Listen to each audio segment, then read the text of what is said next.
Hey guys, tonight we're heading somewhere that sounds romantic, epic, and grand until you actually try to sleep there. That's right, you're spending the night in a medieval castle. Towering walls, flickering torches, fur-lined cloaks, maybe even a lute playing faintly down the hall. Sounds dreamy, right? Except it's winter, and castles. They don't do cozy. You arrive just after sunset, your breath fogging in the air, your fingers numb, even inside your gloves. The snow outside crunches underfoot, and for a moment, you think this must be magical.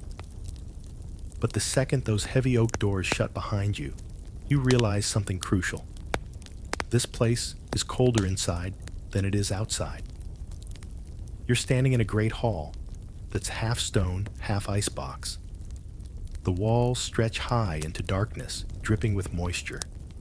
The torches flicker bravely, but fail to warm even the air around them. Wind sneaks through gaps in the masonry like it's alive, curling around your ankles and up your spine. You shiver, then you shiver again. So before you get comfortable, take a moment to like the video and subscribe, but only if you genuinely enjoy what I do here. And tell me, where are you watching from? And what time is it in your part of the world? Now dim the lights, maybe turn on a fan for that soft background hum, and let's ease into tonight's journey together. You trudge through the castle halls, marveling at how every step echoes like you're being followed. Your boots clunk against the flagstones, cold as a corpse's grin. You try rubbing your hands together. No use. Your breath curls in front of your face, and every exhale just reminds you how quickly your body heat is abandoning ship. Your sleeping quarters are upstairs, which sounds like an improvement, until you realize that heat rises only when there's heat to begin with. Up the spiral staircase, you go, each step narrower and more treacherous than the last. You imagine slipping and tumbling all the way down into some forgotten crypt. Very on brand for the Middle Ages, honestly. At last, your chamber. The door creaks open like it's auditioning for a haunted house. Inside, a room as big as your apartment, with all the warmth of a walk-in freezer. One tiny fireplace gapes on the far wall, already coughing smoke like it's dying of consumption. The fire is a few glowing coals. No logs in sight. You step in, and your boots skid slightly on the layer of frost clinging to the stones. The air is so still, it feels thick. You rub your arms, take off your gloves, and immediately regret it. The metal on the door latch was warmer than the air in here. You mutter to yourself. You laugh once, just to test if sound still works. And then you say out loud, "This is fine. People lived like this." But deep down, you're starting to realize they didn't sleep. They endured. You glance around. There's a bed, technically. A wooden frame with a lumpy straw mattress on top, the edges curling with age. It looks like it last supported a living person around the time of the First Crusade. You poke it with a stick from the fireplace. Nothing moves. Yet. The walls are bare, except for a hanging tapestry depicting some battle. You walk over to it, thinking maybe it'll block a draft. Nope. Behind it, another hole in the wall. You press your hand against it and feel a full breeze. Not a leak, a wind tunnel. You sit on the edge of the bed. It groans. So do you. Then as your fingers start to go numb again, you wonder, how did anyone survive this? Well, here's your first fun historical fact. Most castles were designed for defense, not comfort. Stone walls kept out enemies and kept in nothing. Certainly not heat. Fireplaces were a luxury, and even when you had one, most of the heat shot straight up the chimney. Historians still argue whether medieval folks actually slept through winter nights, or simply napped in shivers. rising often to stoke fires, drink warm ale, or curse their ancestry. You take off your cloak and hang it by the hearth, already regretting it. Your underlayers are wool, but even that feels more symbolic than useful. You huddle by the fire, breathing in smoke that stings your eyes and does nothing for your feet. You finally lie down on the bed, pulling a blanket over you. It's rough, scratchy, smells vaguely of sheep and candle wax. You curl into a ball, trying to shrink into yourself and wait for your body to catch fire from sheer desperation. Instead, your teeth start chattering. So yes, welcome to your first night in a medieval castle during winter. The walls are made of stone. The windows are covered in oiled parchment that doesn't insulate so much as mock you. And the fire. It's more for morale than temperature. You try closing your eyes. The blanket barely covers your shoulders. The wind whistles through the rafters. And somewhere in the distance, something thumps. Maybe it's just the walls settling. Maybe it's a ghost. You're too cold to care. You don't sleep. Not really. You drift. You twitch. You shiver so hard, it feels like the bed itself is rattling. And when you do, finally nod off, it's not restful. It's the kind of sleep you wake up from, feeling more tired. Congratulations, you've experienced your first medieval rest. When you peel open your eyes, the room is a dim gray. Morning maybe, maybe not. Hard to tell when the window is covered in frozen fog and the candle on the side table has melted into a sad lump of wax. You lift your head slowly. Your neck feels like it slept on a brick, which, to be fair, it sort of did. The fire is out. You already miss it. You sit up, and your breath forms a small cloud in front of your face. Your blanket has slipped to the floor, and as you reach for it, your fingers brush the stone. It's actually damp, not just cold wet. Moisture has crept in through the walls during the night, and now it's clinging to everything, including your skin. You blink and try to process the reality of the next step you have to get out of bed. Your boots sitting neatly by the door look like they've been dipped in frost. You go to put them on and realize you may as well be sticking your feet into two meat lockers. You hiss through your teeth as the icy leather tightens around your toes. The soles are stiff. There's no such thing as indoor slippers here, just pain. You stand stretch and hear joints crackle like you've aged 10 years overnight. The cold has seeped into your bones. You're wearing 3 layers and you still feel like you're being punished by the air. Then as you shuffle toward the door, you feel it a sharp gust around your ankles. A draft. You stop. Another one hits your back. You turn slowly and scan the room. There's no open window, no missing brick. And yet, there it is again. The unmistakable whisper of air moving through invisible cracks. Drafts and castles were infamous. Builders did what they could. Hung tapestries, lined walls, with rushes stuffed crevices, with straw, but stone breathes especially in winter. Some medieval texts even describe wind entering from devil holes, tiny gaps near beams and corners that couldn't be sealed without cutting off airflow completely. Historians still argue whether these cold spots were architectural flaws or deliberate design meant to prevent deadly smoke buildup. You're not an architect, so you settle for swearing at the wall and wrapping your cloak tighter. You try to light the fire again. You bend over the hearth, huddling close as you strike flint. Sparks jump, but the tinder's damp. You try again, and again. Eventually, you get a tiny flame. It flickers like it's thinking about giving up. You feed it slivers of dry bark, a few twigs. You whisper encouragements. It sputters, smokes, and finally catches. You inch closer. The heat barely registers, but it's something. Then, just as your fingers begin to feel alive again, another gust creeps down the back of your neck. You jump. You spin around. The door is closed. The window hasn't moved.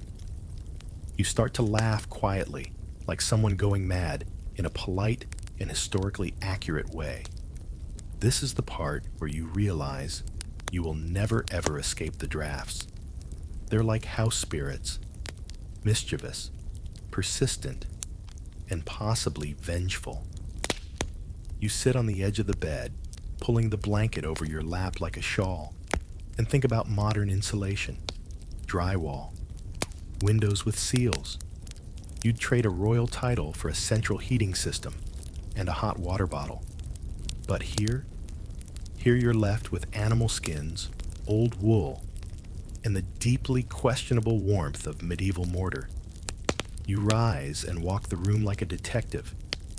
You place your palm near the walls. Here cold, there freezing. You crouch by the floorboards and feel where the wind is squeezing between planks. One spot is actually whistling. You try to plug it with the hem of your cloak. Doesn't help. You try stuffing a bit of straw from the mattress in the corner. It blows back out. You laugh again. In a last-ditch effort, you drag the side table over and wedge it in front of the most persistent gap. You sit behind it like a child in a snow fort. It's warmer. Barely. Your hands are stiff. Your ears ache. And somewhere in the castle, a door slams. The wind answers. It's everywhere. It's in the beams above your head. It sneaks under the door like fog. It even seems to come from inside the walls, as though the castle itself is exhaling. Slowly, icy breath against your cheeks. And still, you've only just started your day. You finally step into the hallway and instantly regret it. The draft in your room was annoying. This is like being slapped in the face with a frozen trout. The corridor is long, narrow, and curved, slightly lined with cold stone and flickering torches that give off just enough light to remind you how far the warmth isn't reaching. You walk slowly, partly to avoid slipping on the damp flagstones, partly because your knees are still complaining about sleeping on a mattress that felt like it was stuffed with angry rocks. There's a window ahead, narrow and tall, like an arrow slit. You lean toward it, hoping to see the sunrise. Instead, you see snow stacking up on the battlements, outside blown sideways by wind so powerful it rattles the iron hinges on the nearby door. You pull your cloak tighter. The hallway leads to the great chamber, a common space for noble guests to gather, socialize, or eat. At least that's the theory. In reality, this room is a warehouse for cold air. The ceiling is high, the windows are uncovered, and the hearth in the corner is laughably small for the size of the space. There are a few chairs, a bench, and a long table, but they're so far from the fire, they may as well be in another time zone. You pick the least splintery seat and sit rubbing your hands together like it might do something. The fire is smoldering, not crackling. You toss on a few logs. The smoke goes straight up and out through a poorly ventilated flue. You start to feel the fire's warmth, sort of, but only on one side of your body. Your front warms. Your back freezes. You twist, then you rotate. You do this slow-motion rotisserie dance that would probably be funny if your teeth weren't chattering the entire time. You think about asking for a warming stone flat rocks that were heated and wrapped in cloth to tuck under cloaks or even in beds. Nobles sometimes used them at night, assuming a servant was available to reheat them every few hours. Unfortunately, there are no stones nearby, and no servant currently interested in your discomfort. Historians still argue whether the cold was simply accepted as a fact of life or whether it drove people slightly insane. Based on your current mental state, you're leaning hard toward the slow madness theory. You walk around, hoping movement will help. You pass a tapestry stiff with frost on one corner. You tug it back and find a full breeze whistling through the stonework behind it. You let it fall again. The draft stays. You spot a cat curled in a corner near the fire doing a much better job surviving winter than you are. It opens one eye, then closes it again, clearly unimpressed with your presence. You glance at your chair. Still cold. Still uninviting. So you start pacing.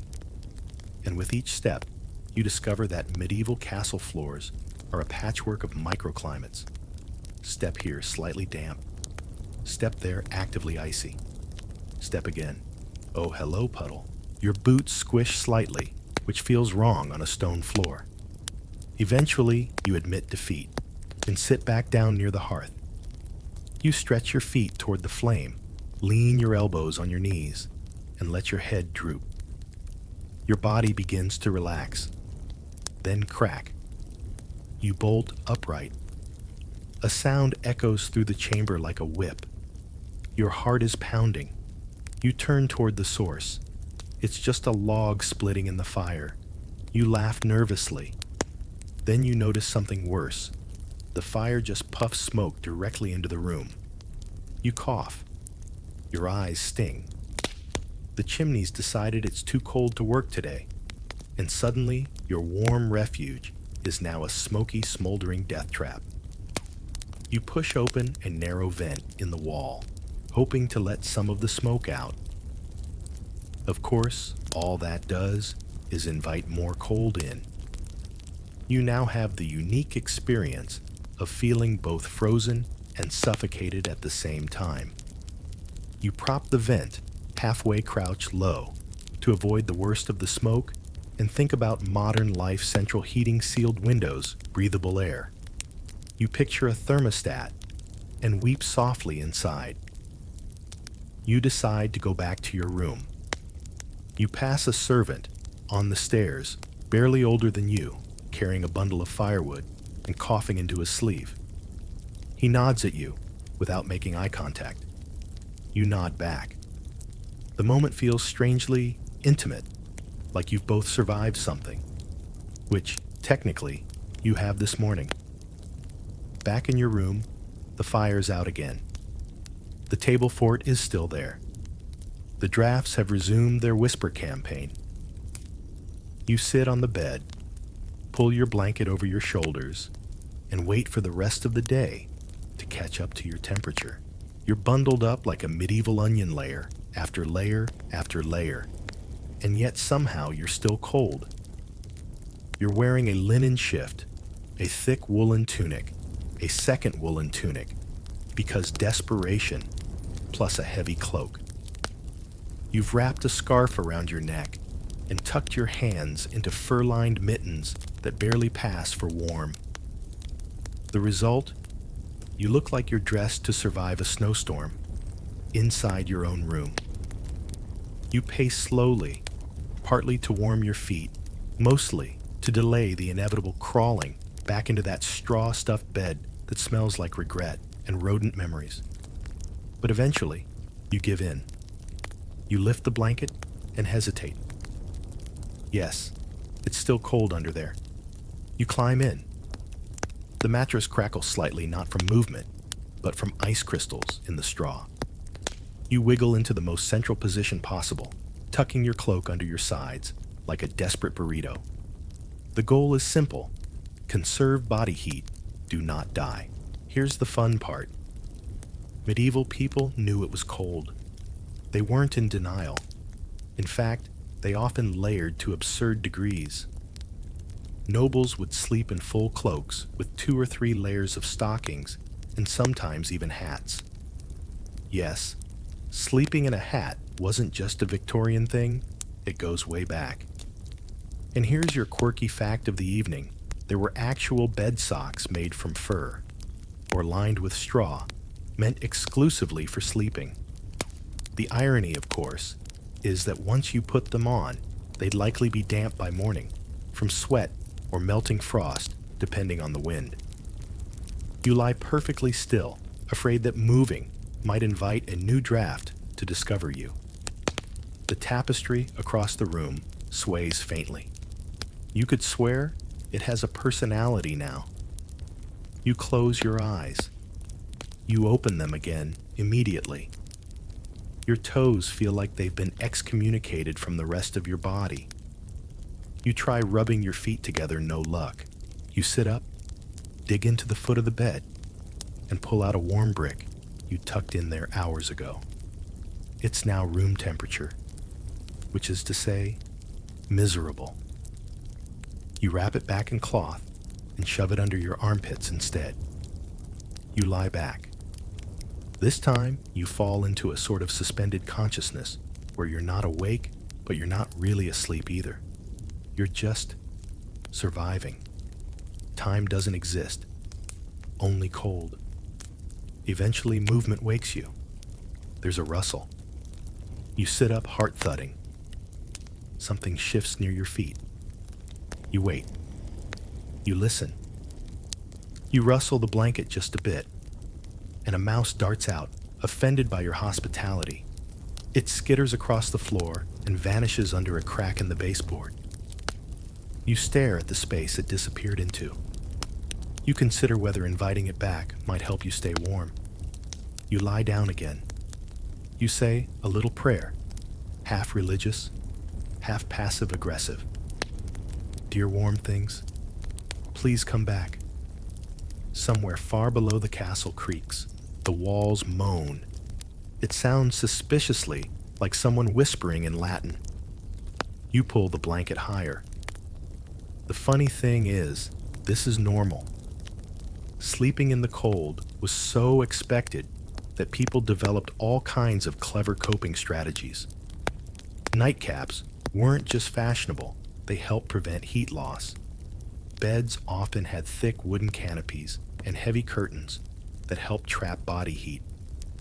If you were lucky enough to share the bed with someone, all the better. If not, you just curled into the smallest shape possible and hoped your nose wouldn't freeze off before dawn. Historians still argue whether castle dwellers truly acclimated to these temperatures, or whether they were just grumpy and frostbitten all the time. You know where you stand solidly on the side of grumpy. The blanket slips. You haul it back. Your back itches. You scratch through 3 layers of clothing. A breeze strokes your forehead. You curse the air. And still, you stay in bed. Because as bad as this is leaving, the blanket cocoon is worse. You stare at the wooden beams overhead. They creak. A spider drops down, dangles, and slowly climbs back up. Even the wildlife is cold. You curl tighter and start counting ceiling stones. You make it to 11 before your mind wanders. To firewood, to soup, to a thick pair of knitted socks that only exist in modern dreams. You consider burning your cloak for warmth.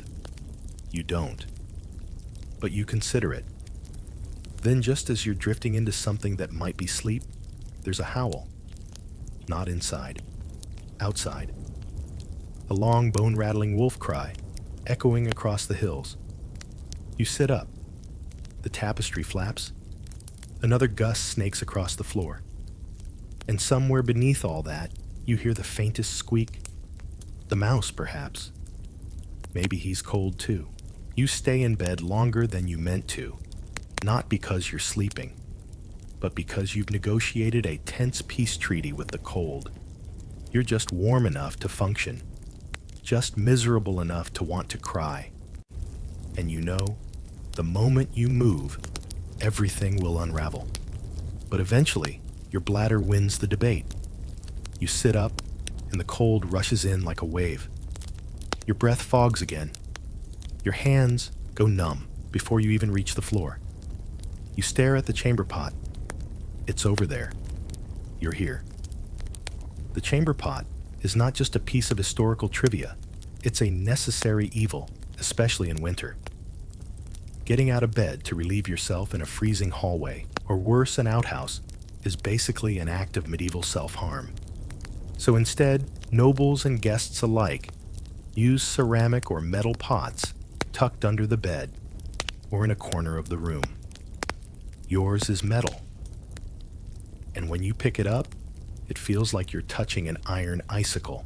You wince, mutter several unprintable things, and do what must be done with as much dignity as can be managed while freezing and half asleep. You try not to think about where this will go later. Spoiler, somewhere outside, probably flung into the moat by a reluctant servant. Sanitation was more of a vibe than a system. Historians still argue whether nobles actually used chamber pots themselves or left it to their attendants. Based on the current temperature, you're fairly certain anyone without a servant simply suffered in silence or developed bladders of steel. You set the pot aside, tug your cloak tighter, and shuffle to the window to check the weather. Bad idea. The second you peel back the oiled parchment, covering a blast of snow-laced wind punches you in the face. You squeal like a haunted kettle and slam it shut again. The frost has crept inside delicate ferns of ice, branching along the wooden frame, as if the cold is sending decorative hate mail. You stand there for a moment, just breathing through the shock, wondering if you've officially lost feeling in your left ear. Then you hear a noise in the hallway, boots on stone, slow and deliberate. Your heart skips. You wait. The footsteps pass. Just a night watchman making rounds. Still, it reminds you that in a castle, you're never truly alone. Guards, servants, pages, they're all moving in the background, checking locks, stoking fires, or searching for drafts with curses and armfuls of straw. You pull the blanket from your bed and wrap it around your shoulders like a burrito of survival. Then you sit by the cold hearth again, glaring into its empty mouth like it owes you money. You consider lighting another fire, but the wood is gone. You burned the last of it yesterday. Someone was supposed to bring more. Someone didn't. This isn't surprising. Winter in a medieval castle wasn't just physically brutal. It was logistically exhausting. Servants were responsible for hauling firewood up steep, slippery stairs to every noble room, maintaining dozens of fires that refused to cooperate. Ash had to be cleaned, chimneys poked, smoke flues adjusted. If a fire went out at night, tough luck. You waited until morning or tried to steal embers from the kitchen hearth if it was lit at all. You reach into your satchel and find a chunk of dry bread. Stale. Possibly from the previous century. You gnaw on it while staring out the frost-covered window. Outside, a hawk glides by, completely unbothered by the snowstorm below. Must be nice. Then a muffled knock. You shuffle to the door, open it a crack. It's a maid, no older than 14. Her hands are red with cold, her nose dripping. She silently hands you a small bundle of fresh kindling and nods. You almost cry. You thank her. She disappears like a ghost. You rebuild the fire, slowly, flint straw patience. This time, the flame catches quickly. A blessing. The kindling crackles to life, filling the hearth with golden promise. You sit as close as you dare, letting the warmth soak into your boots. The smoke drifts upward, this time well-behaved. You exhale. Progress. You unwrap the blanket a little. Your hands are still stiff, but at least they're yours again. You stretch your feet toward the flame, hoping to dry your damp socks. One slips off. You debate chasing it. You don't. Instead, you lean back and close your eyes, letting the fire do its work. And for the first time in days, you feel something rare in a medieval castle during winter. Not cold, not warm exactly, just not cold. It's a win. The fire doesn't last. Of course it doesn't. It never does. You wake up to ash in a room that has returned to its default state, hostile tundra. The temperature has nosedived again, and everything around you, your cloak, your socks, even the very air feels like it's been soaked in disappointment and wrung out by Jack Frost himself. You sit up. Your joints groan in protest. Your breath is fogging again, and your lips stick together from dryness. You look around the room like maybe something has changed. Maybe the sun broke through. Maybe warmth arrived in the night like a hopeful fairy tale. It hasn't. Instead, you see your breath, a half-frozen sock, and a window rimmed in interior frost. Yes, frost. On the inside of the window. You shuffle over and wipe it away with a finger. It squeaks, like a scream. Outside, snow is still falling in fat, lazy flakes, blanketing the courtyard and dusting the tops of the stone walls. You're not going anywhere today. You sigh, pick up the half-frozen sock, and wince as you stretch it over your foot. It's not even wet anymore. It's crispy. That's the word. Crispy wool, which should never be a thing. You add another tunic and decide to brave the halls again just to move your legs and chase a bit of circulation. Plus, maybe there's someone with firewood or hot broth or a time machine. You step into the corridor and surprise, it's colder than your room. The walls practically sparkle with damp and the air is biting. You keep your arms crossed and walk quickly, your breath trailing behind you like smoke. Halfway to the great hall, you pass a small side alcove, a low bench beneath a tiny slit of a window. You pause and peek inside. The bench has a cushion on it, and for a second you wonder why.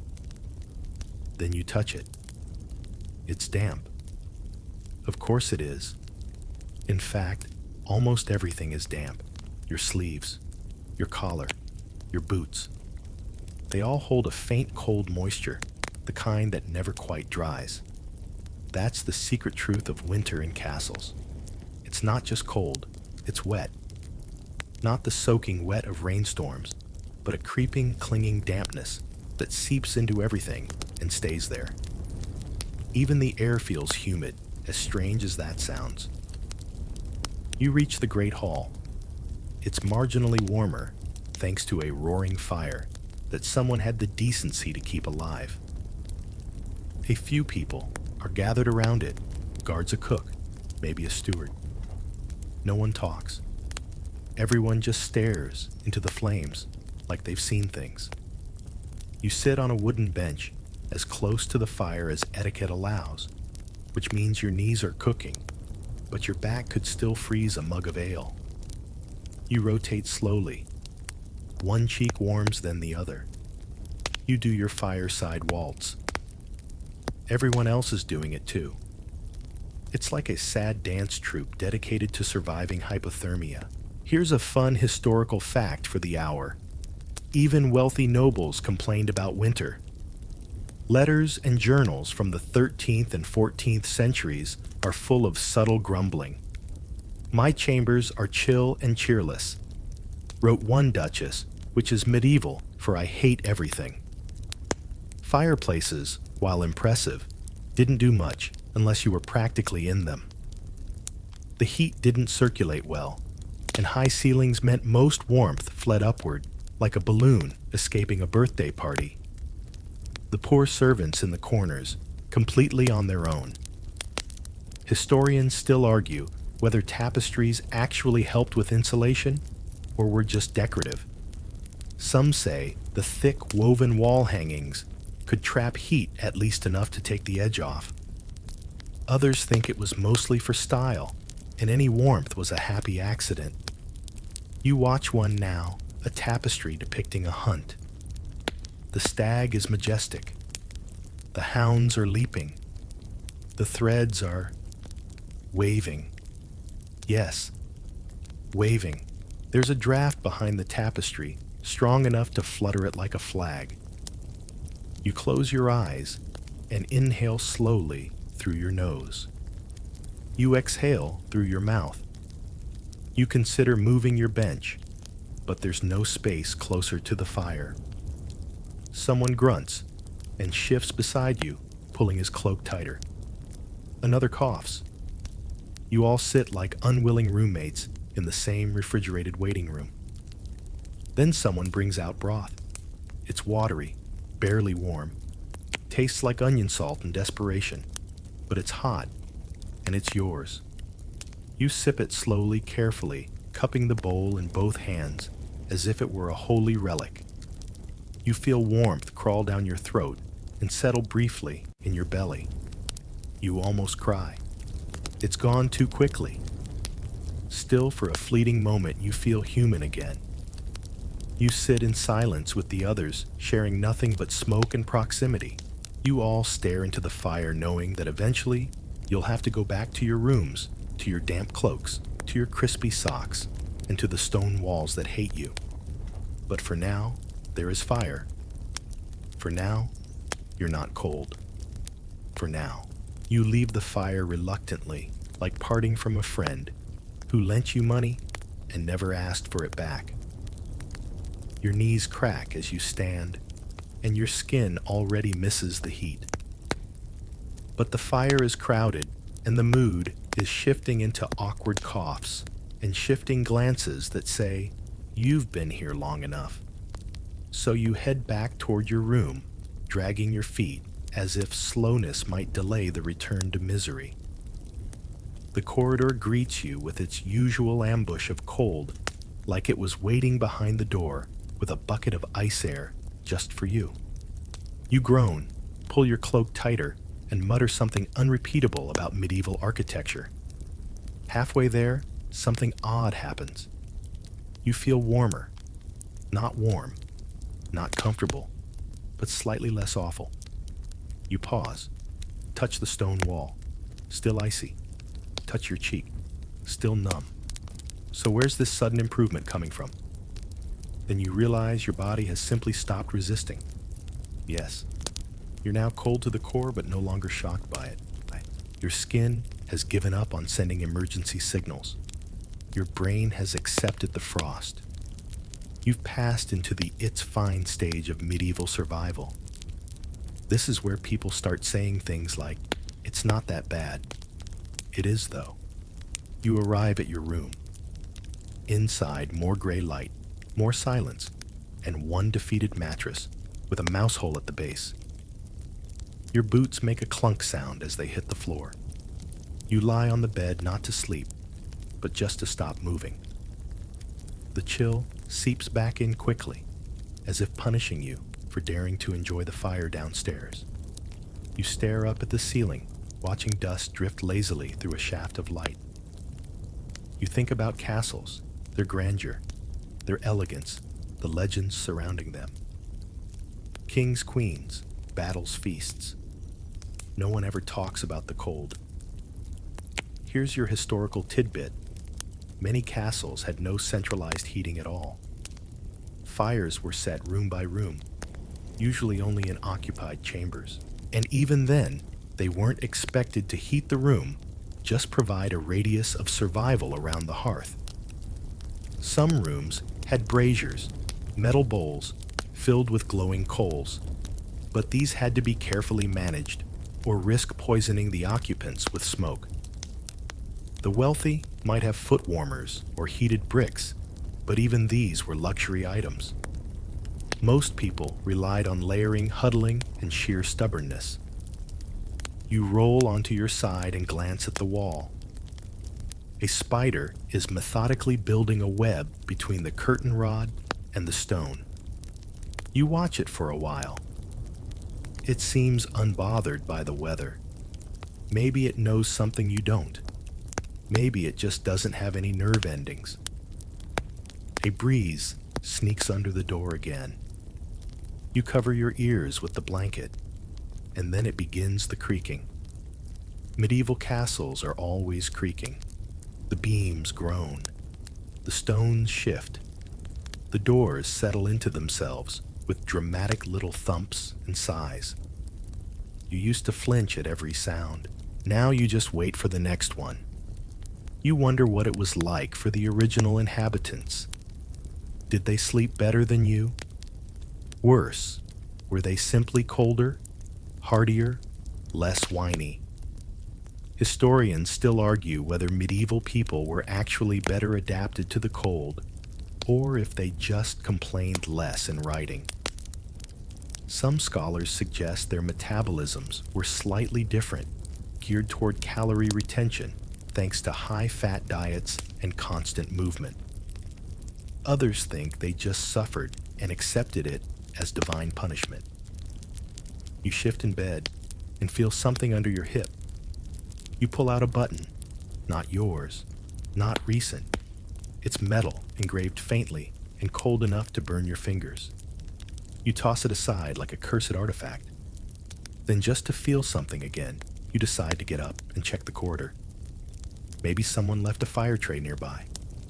Maybe a miracle occurred and a warm breeze decided to visit your hallway. You open the door, and there it is. Not warmth, not fire, but someone else. A boy, maybe 10 years old, bundled in rough cloth and hauling a bucket of ash. He freezes when he sees you clearly not expecting a person, let alone a burrito of wool, and desperation to emerge from this particular door. You nod. He nods back. Neither of you says a word. He continues on, dragging the bucket behind him, leaving a trail of gray smudges. You watch him disappear into the dim curve of the hallway. Then you close your door again and sit on the bed. You've seen a ghost of your younger self, or maybe just a reminder that in winter in castles, everyone's quietly trying to stay alive. The nobles, the servants, the mice. You pull the blanket tighter and whisper, "We'll get through this," even if you don't believe it. You wake sometime later, not because you're rested, but because your nose is frozen. It's sticking out from under the blanket like a sad little icicle, and your face has decided that enough is enough. You groan softly and curl deeper into the warmth you've built up overnight, a pocket of barely survivable air under 3 layers of scratchy wool. It's darker than it should be. Overcast, perhaps. Or maybe the castle walls have just absorbed all light and joy like they do heat. You stretch a foot and hit something crunchy. You freeze. Again, literally and emotionally.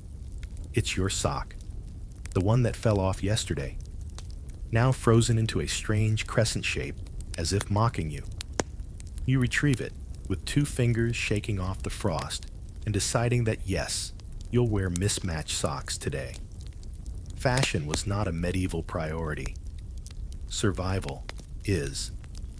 You sit up slowly, blanket draped around your shoulders, like a makeshift throne robe. You are the sovereign of suffering, and your castle is winning the war. Your stomach growls, a new torment. It's time to face the next cruel reality meals. You shuffle down the corridor again, this time in search of food. The kitchen is somewhere below, near the service halls. The steps are worn, slightly damp, and curved, like a spiral, made by someone who hated convenience. You cling to the wall with one hand and descend. Your breath fogs with each exhale, and the closer you get to the kitchens, the more it starts to smell of ash meat, fat, and faint disappointment. At the bottom, a low-arched entryway with soot marks above the door. Inside, a great hearth is roaring, and for a moment, you feel salvation. Then you realize you're not the only one with this idea. 3 servants, 1 scullery boy, and a grumpy cat are already huddled near the fire. No one moves. No one smiles. You nod and wedge yourself into the least wet patch of bench near the coals. The fire crackles loudly, almost boastfully. You inhale the scent of something boiling, probably a thin pottage made from yesterday's bread, a turnip, and the tears of the cook. Here's your historical fact. Meals in winter were functional. Root vegetables, pickled things, stale bread, soaked in broth, whatever could be stored, preserved, or mildly rehydrated made it into the pot. Fresh meat was rare, unless someone had recently died, and dairy often froze solid unless kept by the hearth. One fringe remedy even suggested drinking hot beer with mustard seeds to fight off the chill. You hope you never get that cold. You're handed a wooden bowl. Inside pottage as predicted. You blow on its sip and feel instant warmth flood your chest. It's barely food, but it's hot. And right now, that's a luxury. You eat slowly, savoring the texture, chunky, salty, mysterious. Could be parsnip, could be onion, could be rat. You're too hungry to care. You glance around the kitchen. The walls are lined with hanging herbs, dried lavender, rosemary, and something unidentifiable that might be protective or might be purely decorative. Herbs were the medieval version of both spice rack and spiritual shield, thought to ward off illness and cold. You also notice something else, a large iron pot with coals sitting in the corner. It's a brazier, the kind often used to warm hands or even carefully beds. You make a mental note to ask for one later, even though you know the answer will probably be no. You finish your meal and return the bowl. The cook barely looks at you, focused on coaxing warmth from a log that refuses to cooperate. You step back into the corridor. The fire's glow disappears behind you like a receding memory. Your cloak doesn't quite dry. Your boots squelch slightly. But at least you're full now. On your way up the stairs, you pass an open window. It's small, high up, meant for air. But it's fully open. You stop. You stare at it like it owes you an explanation. Who left it open? Why are they trying to summon a polar vortex directly into the stairwell? You close it. Your fingers go instantly numb from touching the iron latch. You breathe on them and curse softly. Back in your room, the fire is out again. Surprise. The blanket is cold again. The bed has not improved. But you have food in your belly, and you manage not to fall down the stairs, so by medieval standards, it's basically a banner day. You sit on the bed, unwrap your cloak, and rub your hands together. The cold is back. It never really left. But for a brief moment, you remember what warmth felt like. And in a castle like this, that's the best you can ask for. You lie on your bed, hands tucked into your sleeves, blanket pulled to your chin, trying to recall if your toes still exist. You can't feel them, which isn't exactly reassuring. Then you hear it again. Creak. Followed by a subtle scratch like claws on stone, or maybe little feet pattering across your floorboards. You freeze, because this is the hour when every tiny sound becomes a cataclysm. You peer into the dimness. No candle lit. The hearth is long dead. Your breath is a slow ghost rising into the void. You listen. Creak. Scritch. Tap. Tap. Tap. Not exactly footsteps, but not footsteps either. You sit up slowly, spine stiff and protesting. You pull the blanket around your shoulders like a nervous burrito and tiptoe across the room to the door. You press your ear to the wood. Nothing. Then a whisper of air around your feet. Of course, the draft. You exhale. Not relief. Just confirmation that yes, once again, you're being psychologically harassed by a very cold breeze masquerading as a medieval poltergeist. You return to the bed now, just slightly more awake than before, and curl up again. But the noises continue. A few soft clinks, maybe roof tiles shifting under snow, or rats, or wind rolling something unidentifiable down a hallway designed to echo every sound into a haunted opera. Here's a lovely historical reminder: medieval castles were never quiet. They groaned, snapped, and whispered constantly. The massive timber beams adjusted as temperatures dropped and stone joints contracted, making sharp noises that echoed like distant footsteps. Add in servants' animals, and the occasional guard patrolling, and your midnight concert is ready. Historians still argue whether castle dwellers grew used to the noise or simply never slept deeply.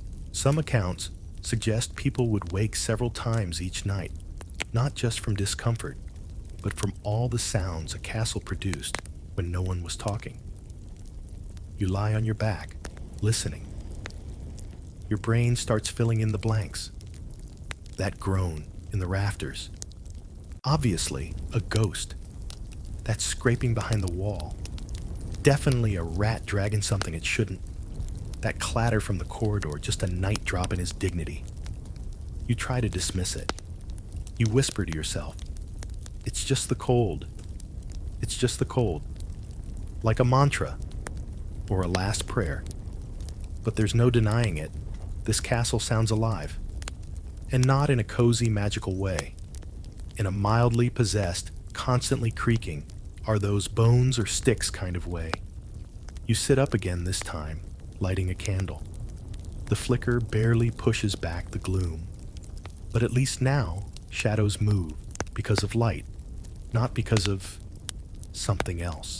You walk slowly around the room, candle in one hand, blanket dragging behind you like a very dramatic cape. You check corners, peek under the table, stare at the tapestry long enough to make yourself uncomfortable. And then you hear it again. Thump. Lower. Fainter. From the floor below. Could be firewood being chopped. Could be boots on stairs. Could be a minor demon looking for new accommodations. You decide not to find out. You return to the bed, blow out the candle, and lie back down. The noises persist, but you try to make peace with them. You name the sounds as they come. That squeak is Gertrude. That creak is Reginald. That weird metal clang, awful timing. If you can laugh at it, you can survive it. Eventually, your mind starts to dull again. The edge of anxiety softens. You grow used to the rhythm, the castle's own midnight symphony of moans, taps, gusts, and mice. You even smile once when a distant clunk reminds you of a falling helmet. Still, your heart races when a final thump echoes loud, direct, and just outside your door. You don't move. You don't breathe. You wait. Silence. Then, just to be sure, you whisper, "If you're a ghost, please wait until morning. I'm very tired." Nothing answers, which is either good news or very bad news. You pull the blanket higher and slowly drift off again, rocked not by peace, but by sheer exhaustion, and a small, reluctant trust in the idea that creaking walls aren't always an omen. Sometimes they're just cold. You wake up warm, or rather less frozen, which after nearly 10 nights of medieval hypothermia might as well count as a spa treatment. But there's a catch. You're not alone. You open your eyes to a face, not an unfamiliar face, thankfully, just a cousin, or maybe a visiting noble's page. You're not sure, but he's snoring softly, curled like a burrito in your bed, sharing your once exclusive pile of wool and misery. You blink. Then you notice something else. More limbs. There's someone else on the other side of you. and a third person's foot poking out near the base of the bed. It takes a moment for your half-conscious brain to catch up. But then you remember bed sharing. A very real, very common practice in castles, especially during winter. Firewood was limited and heat was precious. The solution: pile everyone into a single bed like human insulation. Nobles did it. Servants did it. Even royalty occasionally shared sleeping quarters with family advisors or their favorite pet goose. You try to shift quietly. You're wedged between two breathing furnaces. Someone's cloak is over your legs. You can't feel your right arm, and someone's hair is tickling your ear. Still, you have to admit, it's the warmest you've been all week. Of course, warmth comes with a price.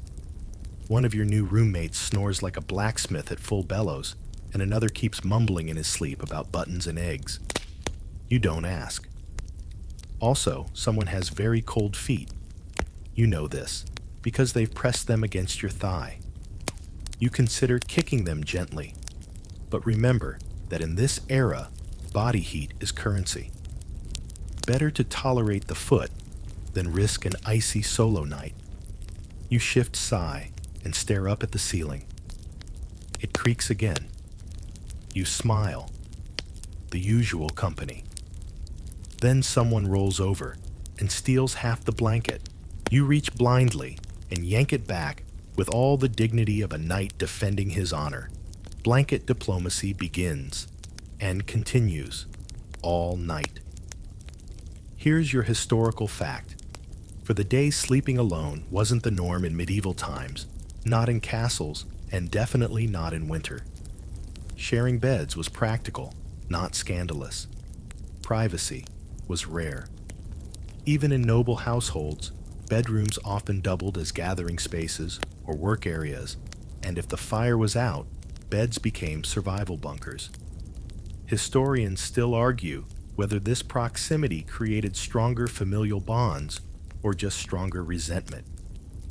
There are written records of bed companions getting into fights over blanket-hogging snoring or simply having bad breath. Speaking of which, one of your companions just exhaled directly into your face. You silently vow to offer them a clove tomorrow, or possibly banishment. You shift again and catch a brief moment of peace. 3 bodies arranged like awkward puzzle pieces, half draped in wool, with only a few toes exposed to the frigid air. It's not ideal, but it's something. And then someone coughs. A deep, chesty, could-be plague kind of cough. You flinch. You sit up slightly. You check your own throat preemptively. Still intact? No swelling. Just paranoia. The cough fades. The culprit rolls over and begins murmuring something about sausages. You lie back down. Close your eyes. The cold hasn't gone. It's simply been outnumbered. And that's the great irony of sleeping in a castle during winter. Despite all the stone and status and legend, your greatest defense is other people. Their breath, their bodies, their blankets. It's not romantic. It's not elegant. It's crowded and a bit smelly. But you're warmer now than you've been in days. You surrender to it, to the smells of damp wool and mystery feet, to the snores the blanket tugs, and the quiet hum of communal survival. Somewhere in the castle, a fire pops. Someone's probably up already stirring ash-stoking coals, preparing the next meal of gray pottage. But that's not your problem. Not yet. Right now, it's just you and the human furnace on either side. No more cold stone against your back. No more icy draft biting at your ankles. Just heat. Hard-earned.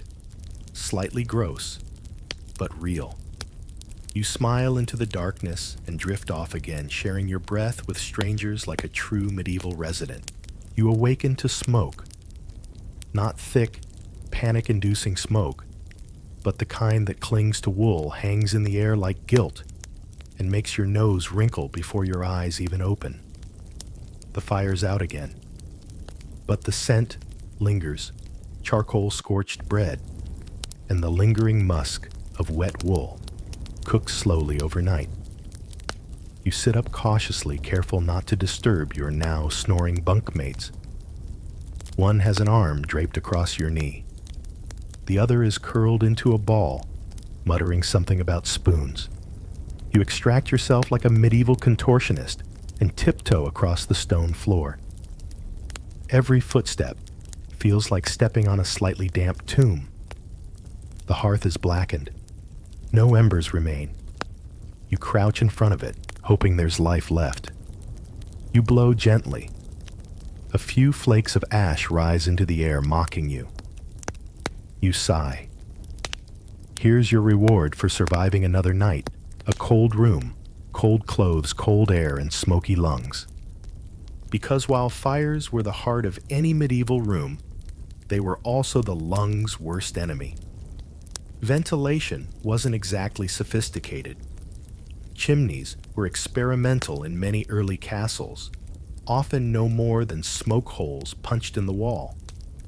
If the flue was clogged, if the wind was wrong, or if the fire misbehaved, the smoke just stayed clinging to walls, tapestries, and your sinuses. You grab your cloak from the peg and shake it out. It smells like 3 types of wood, 2 types of sweat, and a generous helping of ash. You put it on anyway. You move toward the door and swing it open slowly. The corridor smells the same smoke-wet stone in history. Your throat scratches with every breath. Your eyes sting slightly. You sniff. You cough once. And then you realize something fun. You can't tell if it's from the smoke or from the start of a winter cold. Because castle air isn't just cold, it's stagnant. You're breathing the same recycled breath of dozens of servants, nobles, rodents, and possibly ghosts. There are no air filters, no windows to crack open, no humidifiers, just soot and guesswork. You head downstairs, where breakfast might be in progress, or maybe just more pottage. You pass a tapestry on your way and brush your fingers across it. The fabric leaves behind soot, not dust, not dirt, actual soot, from the fire, from every fire that ever happened in this hallway. You pause and cough again. Someone behind you does the same. You glance back. A maid, with a bucket of coals and a nose red as a beet, trudges past, eyes puffy and resigned. She doesn't speak. She's been breathing this in for years. You reach the kitchen. The hearth is lit. It's warmer here, but the smoke is trapped low, curling in hazy spirals. The window, flue, hasn't been opened yet, probably frozen shut again. You sit on a bench and wait. Your eyes water gently. Someone hands you a bowl. Not pottage this time. Something lumpy. You poke it with a spoon. It jiggles. It smells vaguely like turnip and regret. You eat it anyway. Here's your historical fact. For the day, smoke inhalation was a daily reality. There's no evidence medieval people had effective remedies for it, though some believed burning rosemary or vinegar in the hearth would purify the air. Others tried hanging dried orange peels near vents, more for scent than science. Some fringe accounts even suggest medieval folks stuffed herbs into their noses to filter bad air. That sounds ridiculous until you realize you'd probably try it too. Right now, just to breathe without coughing. Historians still debate whether long-term lung issues were common among castle dwellers. But considering the amount of smoke they lived with, it's hard to believe otherwise. Especially when the weather kept fires burning constantly. You finish your breakfast and step outside for a moment into the courtyard. The air is freezing, but you inhale deeply because at least it's clean. Crisp, cold, honest. You exhale a cloud of steam and smile despite yourself. Then the wind changes direction, and you're hit in the face with chimney smoke from the kitchens. You cough again, back inside. You return to your room later thinking you'll rest. The smoke hasn't left. It hangs there like a rude guest, clinging to your bed curtains, infused in your mattress, embedded in your lungs. You lie down anyway. Because what's the alternative? Besides, it's not all bad. Smoke keeps bugs away. That's the upside. Or maybe that's what you tell yourself to feel better about the fact that you're slowly marinating in soot. You close your eyes. The room smells like survival and smoldering wool. And somehow, that's enough. You wake up sniffing. Not like a dramatic single tear down the cheek sniffle. More like a confused instinctive inhale that tells your brain something in here is off. It's the smell. You're used to the smoke by now. That earthy, damp charcoal scent is part of your bloodstream. But this morning it's deeper, thicker. You sit up slowly, blanket wrapped around your shoulders like a damp tortilla. You take another cautious breath through your nose. Yes, there it is. A rich cocktail of mold, old meat, sour wool, stale ale, and possibly something dead. You sniff your sleeve. Not great. Sniff the corner of your mattress. Absolutely not. Sniff the air again. Ah, there it is. Medieval castle winter musk. You can't quite tell where it's coming from, but you can tell it's now in your hair, your skin, your dreams. It's a scent that feels like it has intentions. You swing your legs off the bed and immediately regret it. The floor is wet. Not puddle wet, just enough dampness to raise questions. Was it the wall? The ceiling? A ghost with a sponge? You shuffle across the stone and peek behind your tapestry. A patch of wall is fuzzy. Fuzzy. Like a loaf of bread gone existential. You touch it with one finger. Yes, that's mold. You wipe your hand on your tunic and try not to think about it too hard. The truth is, everything smells in this castle. You've just been nose blind for days. The bed smells like body heat and anxious dreams. The hearth smells like burned stew. The chamber pot is, well, the chamber pot. And even your beloved cloak now has undertones of fermented sheep. You sigh and open the door for a breath of fresh air. Big mistake. The hallway is worse. Damp rushes line the floor, once meant to soak up messes, now soggy and fragrant. Someone's dumped vinegar somewhere either to clean or ward off evil. Possibly both. You can smell the stone sweating. Yes, stone can sweat, and when it does, it smells like centuries of memories you wish you didn't have. Here's your daily historical truth. Bomb castles weren't fragrant in winter. The cold didn't stop smells, it just changed their tone. People bathed, less animals, moved indoors, and mold ran wild on every soft surface. To freshen the air, nobles would scatter herbs or dried flowers on the floor. Lavender, mint, rosemary, marjoram, creating a sweet-smelling mat that was trampled into a paste by spring. Historians still argue whether this actually masked odors or just mingled into a bouquet of wet flower decay. You walk toward the great hall, following your nose like a detective. It leads you past the kitchens, where someone is boiling onions and cabbage into what can only be described as weaponized soup. You detour. You're not emotionally ready for that scent journey. Instead, you make for the chapel. Fewer bodies, more candles, inside peace, a quiet echo, a hint of beeswax. You sit on a bench and inhale deeply. Finally, a smell that doesn't make your soul wilt. Beeswax, cold stone, dry incense. The chapel is one of the only places where mold fears to tread. Maybe the prayers help. Maybe it's the high ceilings. You stay for a while, letting your lungs remember how to behave. Then a priest walks in, says nothing, but lights a fresh incense cone. It smells like pine resin and frankincense.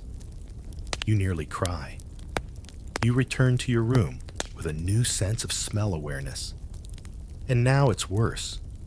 Your blanket ripe, your socks sentient, the mouse hole oddly floral, suspicious. You decide to do something drastic, air out your mattress. You lift it slowly because it weighs about the same as a wet donkey and prop it against the wall. Underneath, a dark stain of ambiguous origin. You throw some herbs on it. Rosemary, sage, possibly thyme. You don't know. You just keep throwing. Then you fling open your window. Whoosh! A gust of icy wind slaps you, scattering your herbs and nearly knocking over your candle. You scream. The mattress falls. It smells worse now. You give up. You collapse onto your chair, rub your temples, and accept that in winter, in a medieval castle, clean and fresh are not real categories. They're aspirations. You curl up under your cloak, trying to identify each individual odor like a very sad sommelier. Damp hay, smoked leather, garlic ghost, burnt fish. Eventually, your nose goes numb. Your brain fogs over. You exhale, and sleep takes you quietly in the stink. When you next open your eyes, it's darker than it should be. Not nighttime dark winter afternoon. Dark, that special kind of dim that makes you question if the sun ever really existed, or if it was just something the minstrels made up to give people hope. You sit up slowly. Your head feels stuffy, your throat scratchy, and your mood somewhere between annoyed monk and feral squirrel who lost its acorns. You pull the blanket tighter around your shoulders and give your mattress a quick glare, as if to say, "You did nothing for me." Then you glance at the window, still frosted, still leaking air, like a disgruntled ghost. You sigh, reach for your boots, and tug them on. They're damp. Again. Always. You wiggle your toes and feel the gentle squish of lingering cold. Then you pause. You hear laughter, muffled, distant, but unmistakable. You lean closer to the door, curious. It's not an everyday sound around here. In fact, it's rare enough that you stand up and follow it like it's the last cheerful breadcrumb on earth. Down the corridor, across the landing, and past a draft that feels personally targeted at your ankles, you arrive at a narrow staircase leading down to the servants' quarters. You hesitate, then descend, and suddenly you get it. It's warmer here. Not cozy warm, but warmer. You feel the difference immediately. The air is denser, smells like sweat and yeast, and drying laundry not ideal, but a welcome break from smoke and mold. You peek into the hearth room. There's a group of people gathered around a low fire. 2 women are mending clothes. A boy is peeling root vegetables. An older man is playing something like a flute made of bone or wood. Someone chuckles. They don't see you at first, and you realize they're not cold. Not like you are. Not the same kind of cold. Their walls aren't stone. They're wattle and daub, simple and humble, but far better insulated. They don't have high ceilings, bleeding heat into the rafters. Their fire is close, and their bodies are closer. You take a step back, suddenly unsure of your place. Here's the irony and your historical lesson of the day. Nobles often suffered more in winter. Their majestic rooms were larger, their ceilings higher, their walls more impressive and more impossible to heat. Meanwhile, peasants and lower servants often fared better. Smaller rooms, low ceilings, and simple fireplaces kept the warmth in. Historians still argue whether this meant the lower classes actually enjoyed better rest during cold seasons. But in moments like this, The evidence is steaming in your face. You head back upstairs, slower now, thinking. You reach your room and push the door open. The air hits you like a slap-cold gray and vaguely sarcastic. You light a candle. Sit. Look around. So much grandeur. So little warmth. The heavy drapes. The decorative beams. The four-poster bed you now know is a box of frozen misery.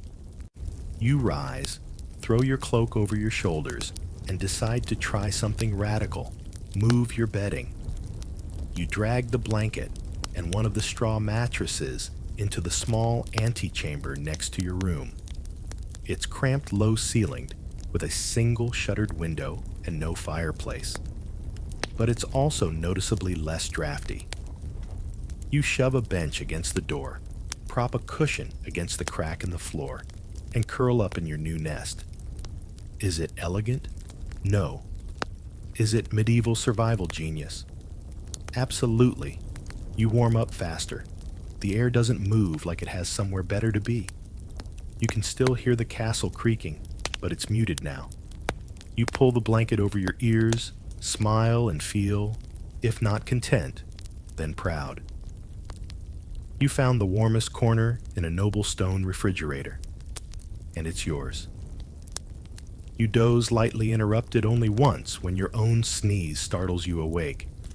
Because yes, you're now officially getting sick, but at least you'll shiver through it with slightly less architectural betrayal. And as you drift back towards sleep, you think of the peasants down below, chuckling by their fire wrapped in homespun and wisdom. You don't envy them. Much. You sneeze again. It's not dainty. It's not polite. It's a full-body, soul-exiting blast that echoes off the stone like a tiny explosion of despair. You wipe your nose with what might have once been a clean cloth and sigh. There it is, the moment you've been dreading. Since your second shiver, you're officially sick. Your throat feels raw. Your head is heavy, and your eyes sting. You're not dying, but you're unwell in the exact way that makes the cold worse, and the cold was already unbearable. You shift in your makeshift nest in the antechamber. The mattress crackles when you move. The blanket has grown stiff at the corners, but you don't dare go back to your grand bedchamber. Not after discovering that tiny rooms, humble as they are, trap heat better than royalty. You sit up slowly and scratch at your shoulder. It itches. And your elbow, and your neck. You stop, you blink, you scratch again. Then you pull the blanket back and look down. Bites. Tiny red, itchy bites. You groan and flop back into the mattress. Of course this would happen. Because what's a medieval winter without insects seeking heat and using your body as their Airbnb? You have bed bugs, or lice, or fleas, or all three.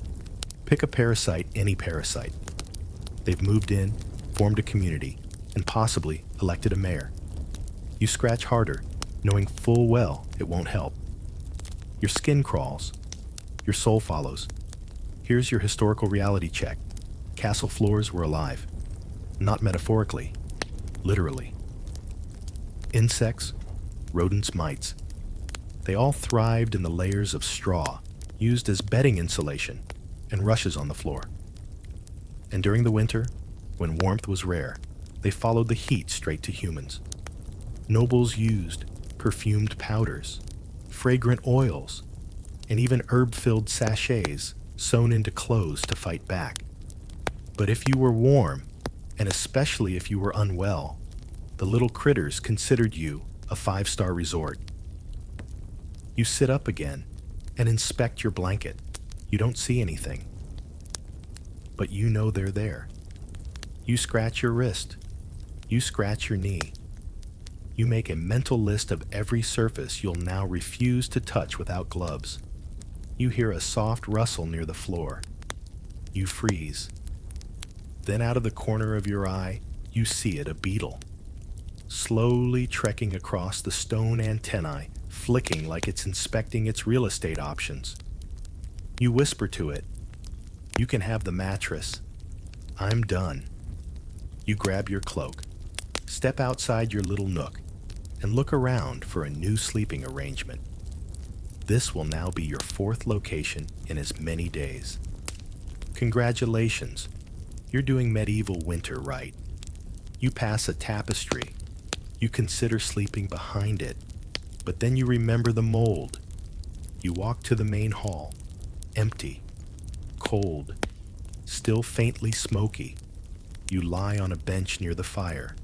It's out, but the ashes are still warm, better than bugs. But the stone beneath you starts to sap your strength immediately. You shift, try to curl up, but the bench is hard and narrow. You grunt. You rotate. You cough. A voice whispers behind you. You jump. It's a guard. He nods, tired and equally hollow-eyed. You nod back. You both sit in silence, staring at the empty hearth like two ghosts haunting the same disappointment. After a while, he stands and offers you a braided charm. Simple string with a sprig of rosemary tied in. "Against lice," he mutters. You accept it like a sacred relic. "Thank you." He nods again and disappears into the corridor.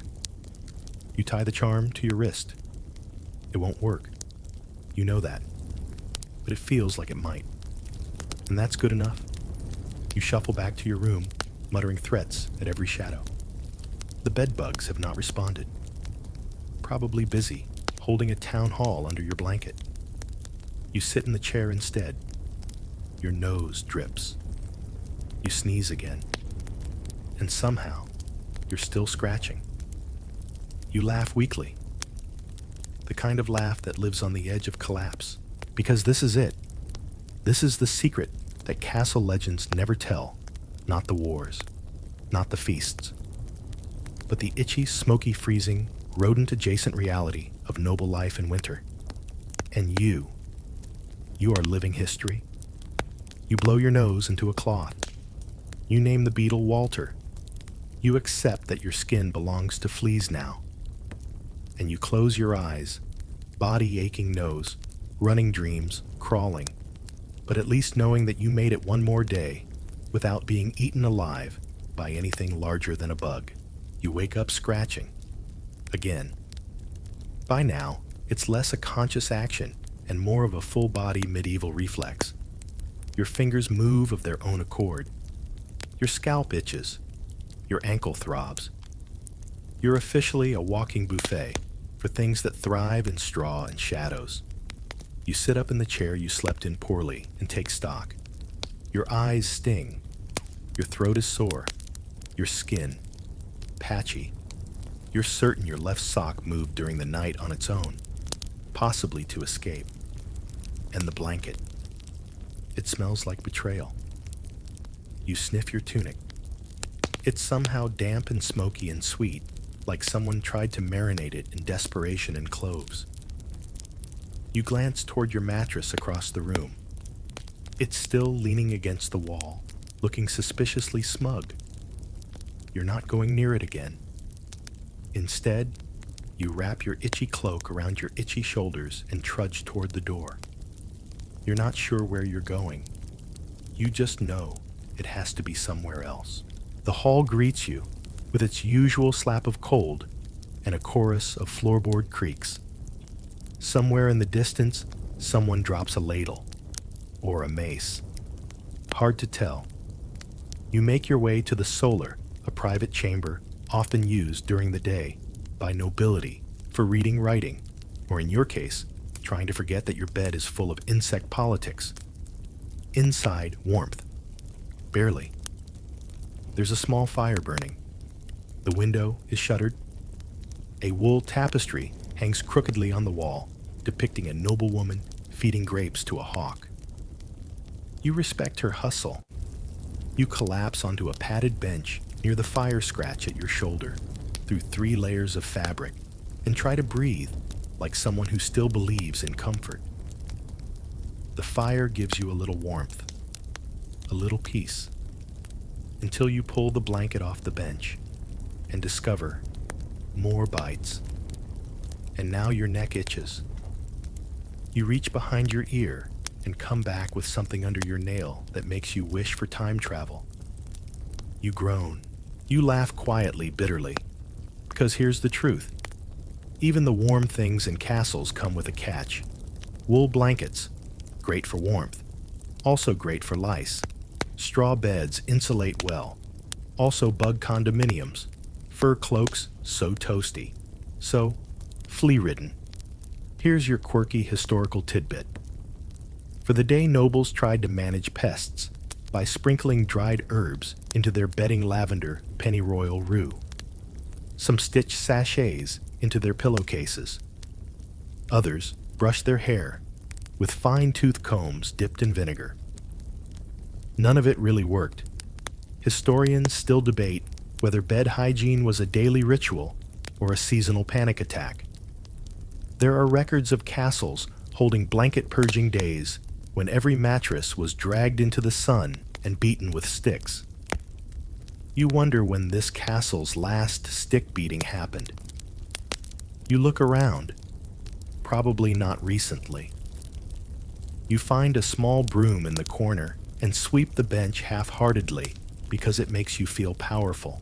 Then you sit again, this time cross-legged cloak, wrapped tightly, avoiding all previously suspicious fabric. Your nose runs.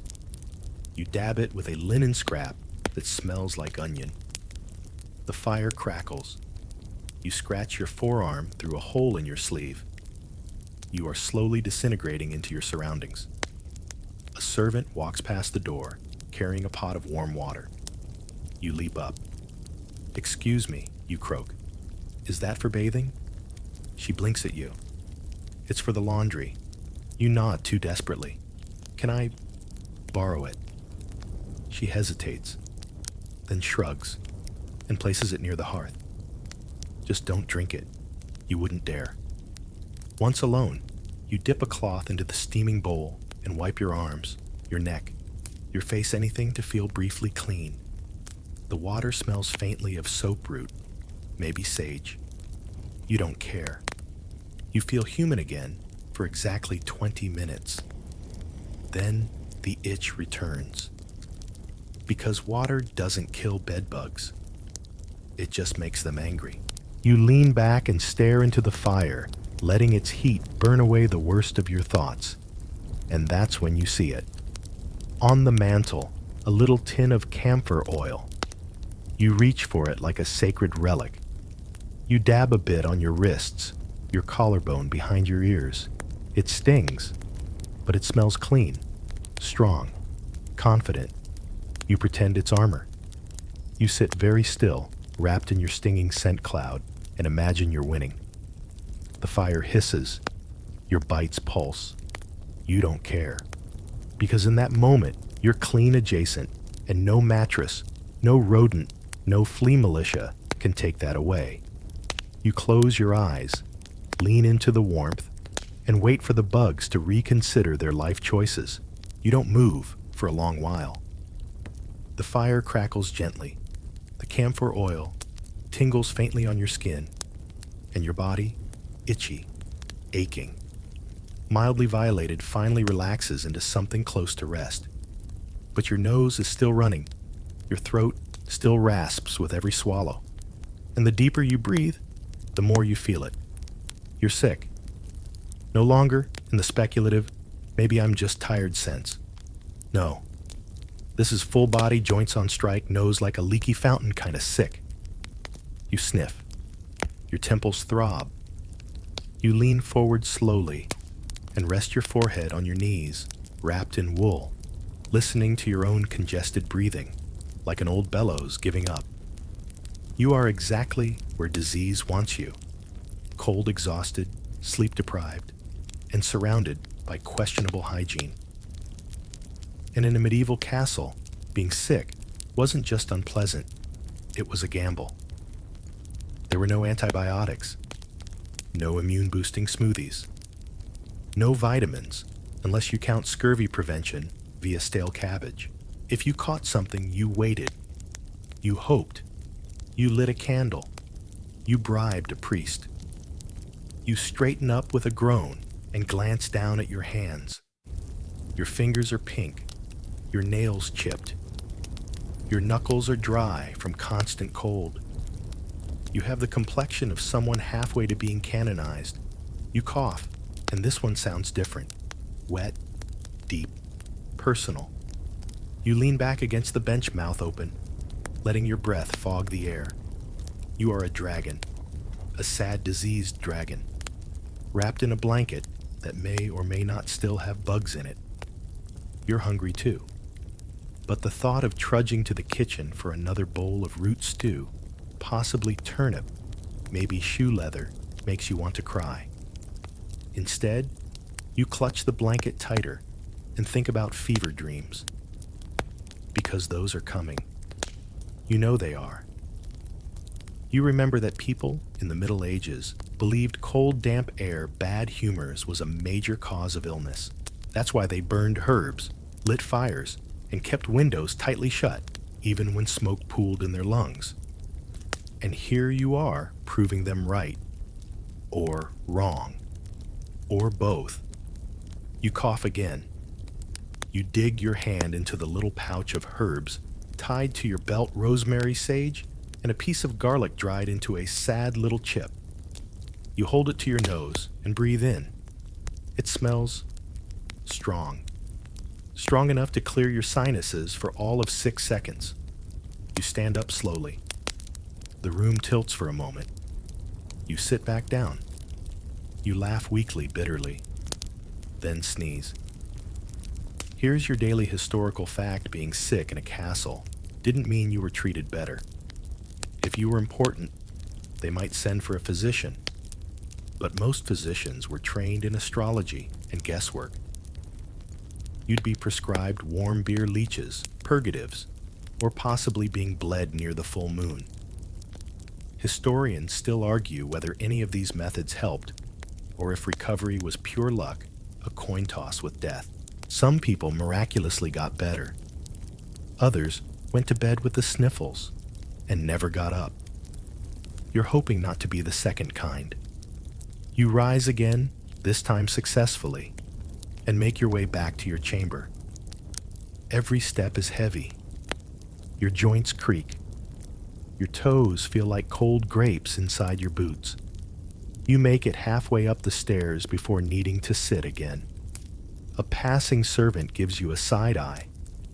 Not pity, just the polite avoidance of someone who knows what sick looks like and doesn't want it. You nod at him with all the dignity of a leaking barrel. Back in your room, still cold, still slightly cursed, you toss a few sticks into the hearth and relight the fire. It's weak, like you. But it works. You huddle near it and drag your blanket over your head like a sad, coughing turtle. You sip a bit of water from a wooden cup and dream about tea. Then you dream about garlic paste. Then you dream you're being bled by a monk in a hallway. You wake up to your own snoring. The fire's gone out again. Of course it has.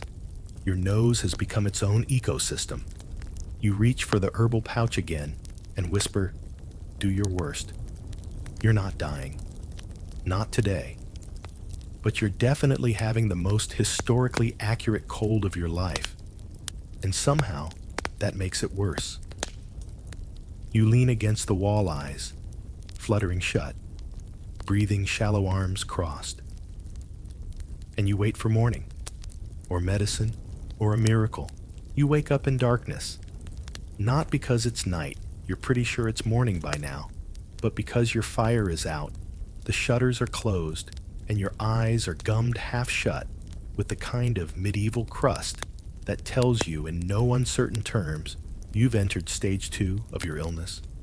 You're hot, then cold, then hot again, then simultaneously both. Your skin feels too tight, your ears throb, and your thoughts are moving at the pace of a constipated ox. You try to sit up, but your limbs protest like you're made of damp laundry and regret. You flop back down with a groan and try to remember if anyone in the castle even knows you're sick. You haven't exactly sent a note. You haven't bathed. You haven't moved much, really. So, probably not. You wonder if you should bang on the wall, or scream softly, or just wait to be found like a very dramatic noble corpse.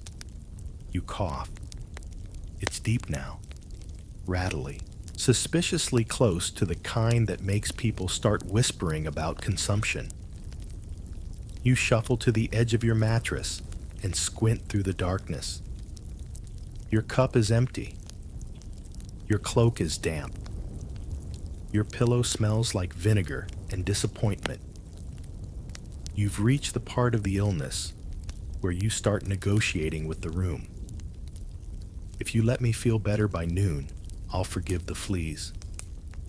If the fire magically relights, I'll eat turnips without complaint. If no one walks in right now and sees me like this, I'll become a monk. Your internal deals are interrupted by a sound in the corridor. Boots, clanking, echoing. Then a knock. You freeze. You croak. Yes. The door creaks open. It's a castle guard armored alert, and clearly there for business. He peers inside, grimaces slightly at the air, then clears his throat. Just a security check, he says. Routine. You blink. Security. He steps and glances around the room, nudges your firewood pile with a boot. Lord's orders. Castle's on edge. Something was stolen from the chapel. You stare at him feverish and swaddled like a deranged snowman. Do I look like I've been out stealing holy relics? He shrugs. People hide things. You raise one eyebrow. It hurts. In my sick blanket, he doesn't answer. Just nods, once steps back into the hallway and closes the door behind him with the quiet finality of a man who has definitely judged your life choices. And just like that, you remember this isn't just your personal misery cave. It's a castle, a fortress, a paranoid, superstitious, draft-ridden fortress full of other people. And in winter, everything feels tighter, more suspicious, more echoey. Here's your historical fact of the day security was constant in castles. Even during freezing weather, guards made rounds, checking for open doors, eavesdropping servants, or unauthorized movement. Winter didn't stop gossip, or theft, or ghost sightings. It just added more cloaks to them.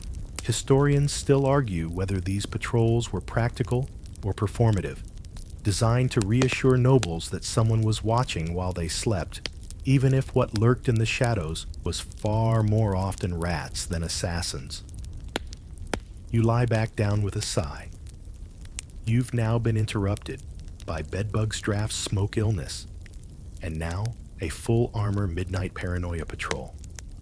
You pull the blanket tighter and roll over your joints, squeaking like an old wooden door. And yet, you laugh, because there's something hilarious about being suspected of theft when you haven't had the energy to change socks in 3 days. You eventually drift again.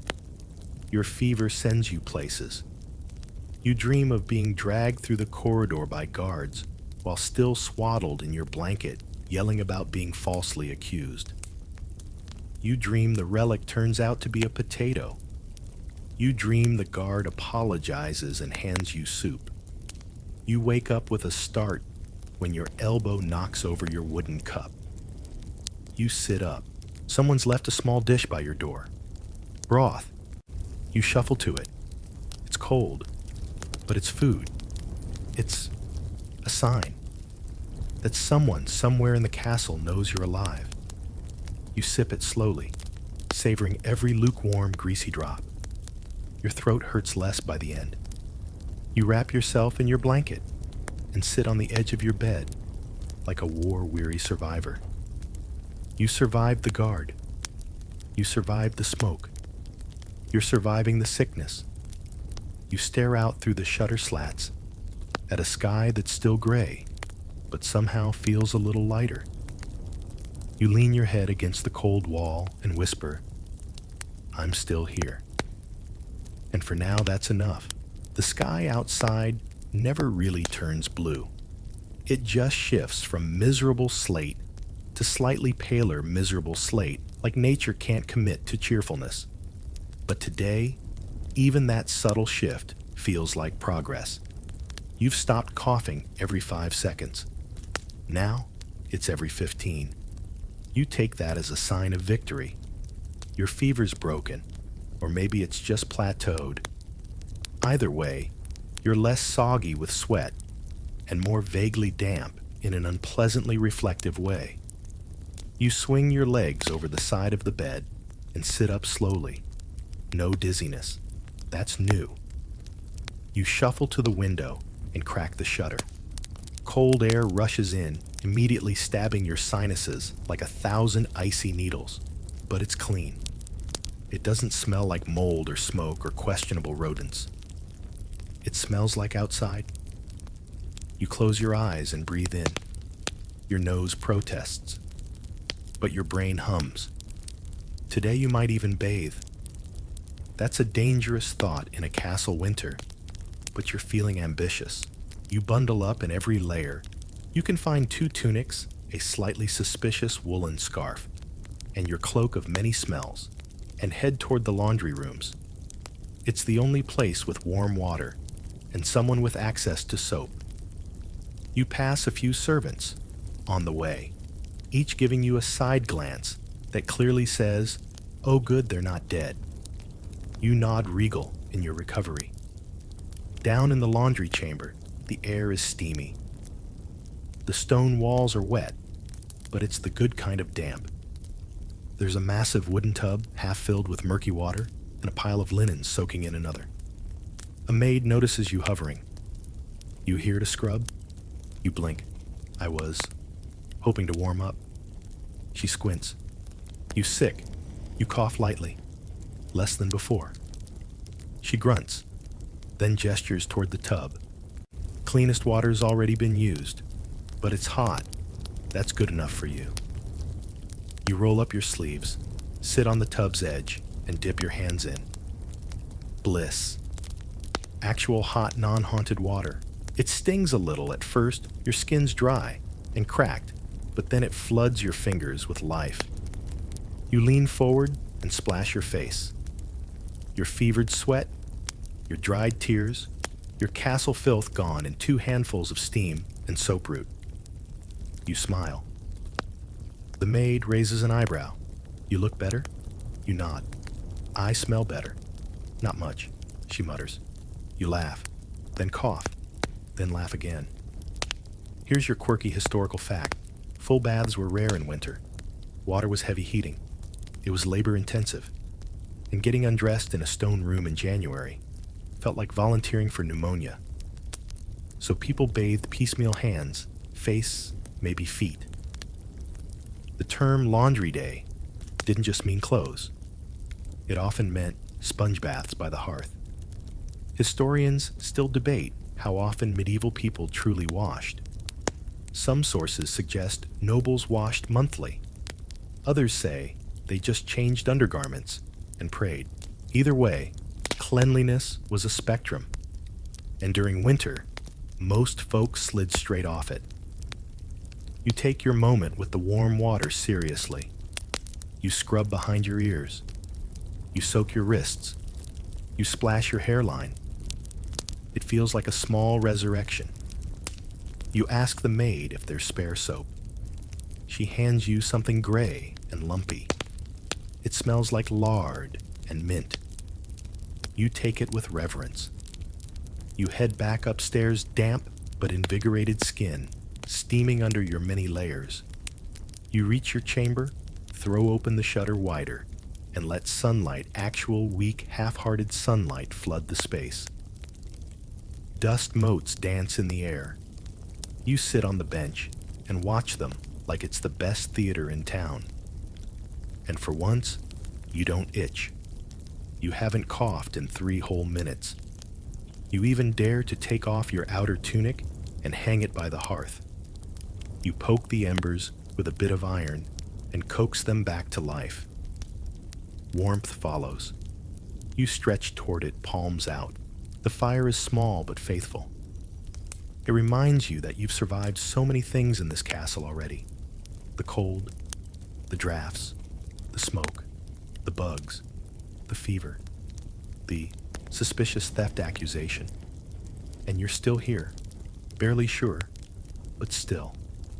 You sit for a long while, drying slowly, surrounded by the crackle of flame and the faint scent of minty lard. And for the first time in many nights, you don't dread the evening. Maybe, just maybe, you'll sleep tonight, without coughing, without scratching, without freezing, without waking to a chorus of creaks and whispers and feet that aren't yours. You lean back, exhale, and let the warmth carry you into a moment of peace. You sleep. Not deeply, not comfortably, but compared to the chaos of the past nights, it's a revelation.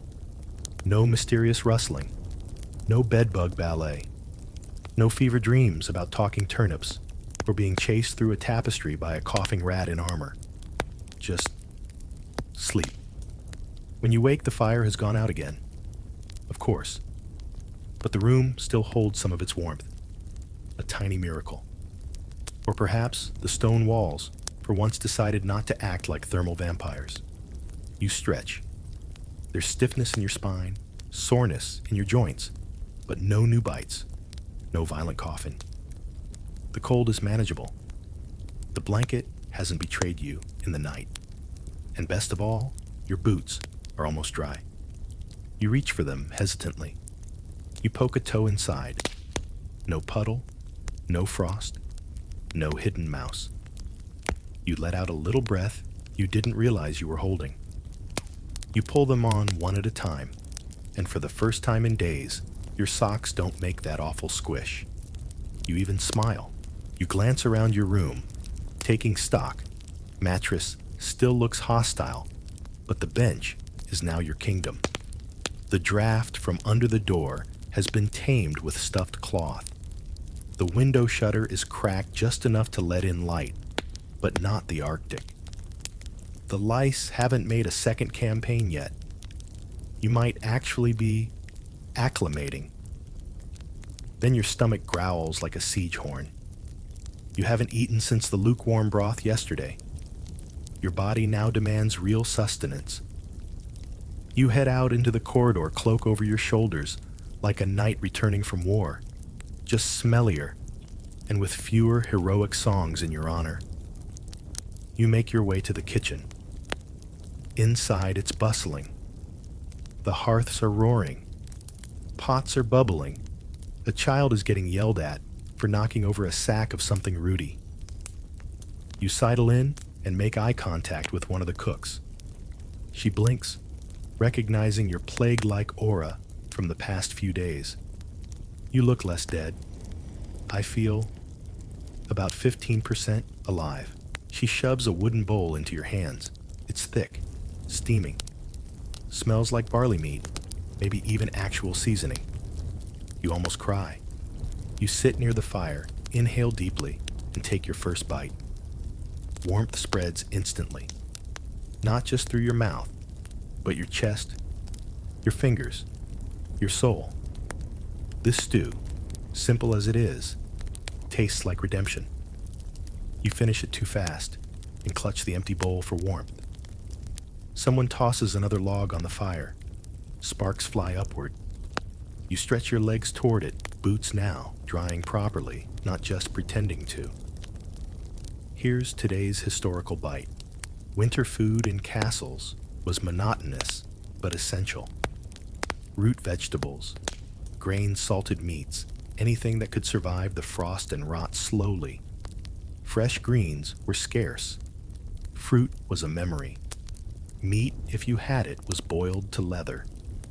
Historians still debate whether castle kitchens truly varied meals, or if people just got really good at pretending to enjoy pottage for the 93rd time. But right now, you'd eat anything. After breakfast, You step outside into the courtyard. It's still cold, still stone gray skies, and a wind that wants to slap your nose off. But today, you don't care. Your boots crunch on frost that hasn't yet melted. A chicken scuttles past your feet. Someone's chopping wood in the distance. You hear a lute being plucked off key in a nearby chamber. And just for a moment, you feel awake. You turn your face toward the sky. There's no sun, but the clouds are brighter. The air is dry. The castle for once feels like it might not hate you. You head back inside, stopping by the laundry room. The same maid from yesterday looks up. You survived. Barely, you say, smiling. Thanks for the soap. She grunts. That's probably medieval for your welcome. You return to your room, hang your cloak near the now dying embers, and decide to air out your bedding again. Maybe today you win back the mattress. You drag it to the window and lay it flat. It smells less cursed. You sprinkle some dried herbs over it, because tradition, and smooth out the straw. You even beat it with a stick, mostly because it feels cathartic. You nod. You and me mattress. Round 2. You glance at your boots dry. Your socks cleanish. Your cough quiet. Your skin no longer a buffet. You made it. Almost. One more night. One more chance to sleep in this stone box without being frozen, smoked, itched, or interrogated. You curl onto the bed, tuck the blanket under your chin, and sigh. For the first time, it smells tolerable. You exhale, letting your breath fog the air above you. And you think, maybe medieval castles weren't built for comfort. But if you can survive this winter, just one more night, maybe you'll learn to appreciate their quiet kind of cruelty. And maybe your boots will still be dry tomorrow. You wake up. And it's not the cold that wakes you. Not the smoke. Not the sneezing, scratching, coughing, creaking, or clanking. No, you wake up because you're done sleeping. And that's the most shocking thing of all. You lie there for a moment, blinking into the pale light filtering through the cracked shutter. The air in your room is still cool, still carries that faint medieval musk of wool and smoke, but it's not aggressively miserable. It's tolerable. You stretch slowly. No fever. No chills. No sudden urge to itch your ribs with a dinner fork. You survived. You sit up and glance around your chamber. The fire's dead, but the stone walls aren't radiating hatred anymore. Your blanket is still wrapped around you like a cocoon, and your mattress, though slightly lumpy, is no longer a trap.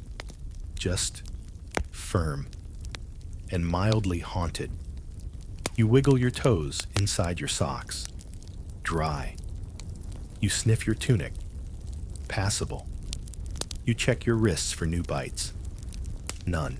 You raise your arms in mock victory. And then you laugh. Because you've done it.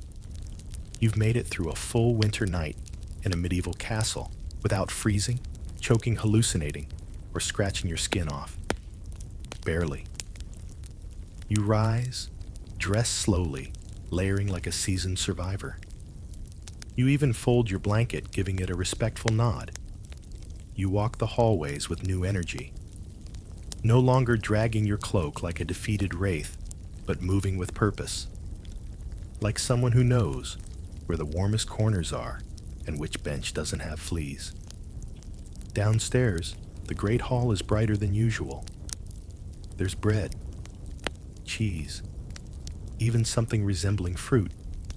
You eat slowly, watching the fire dance in the hearth.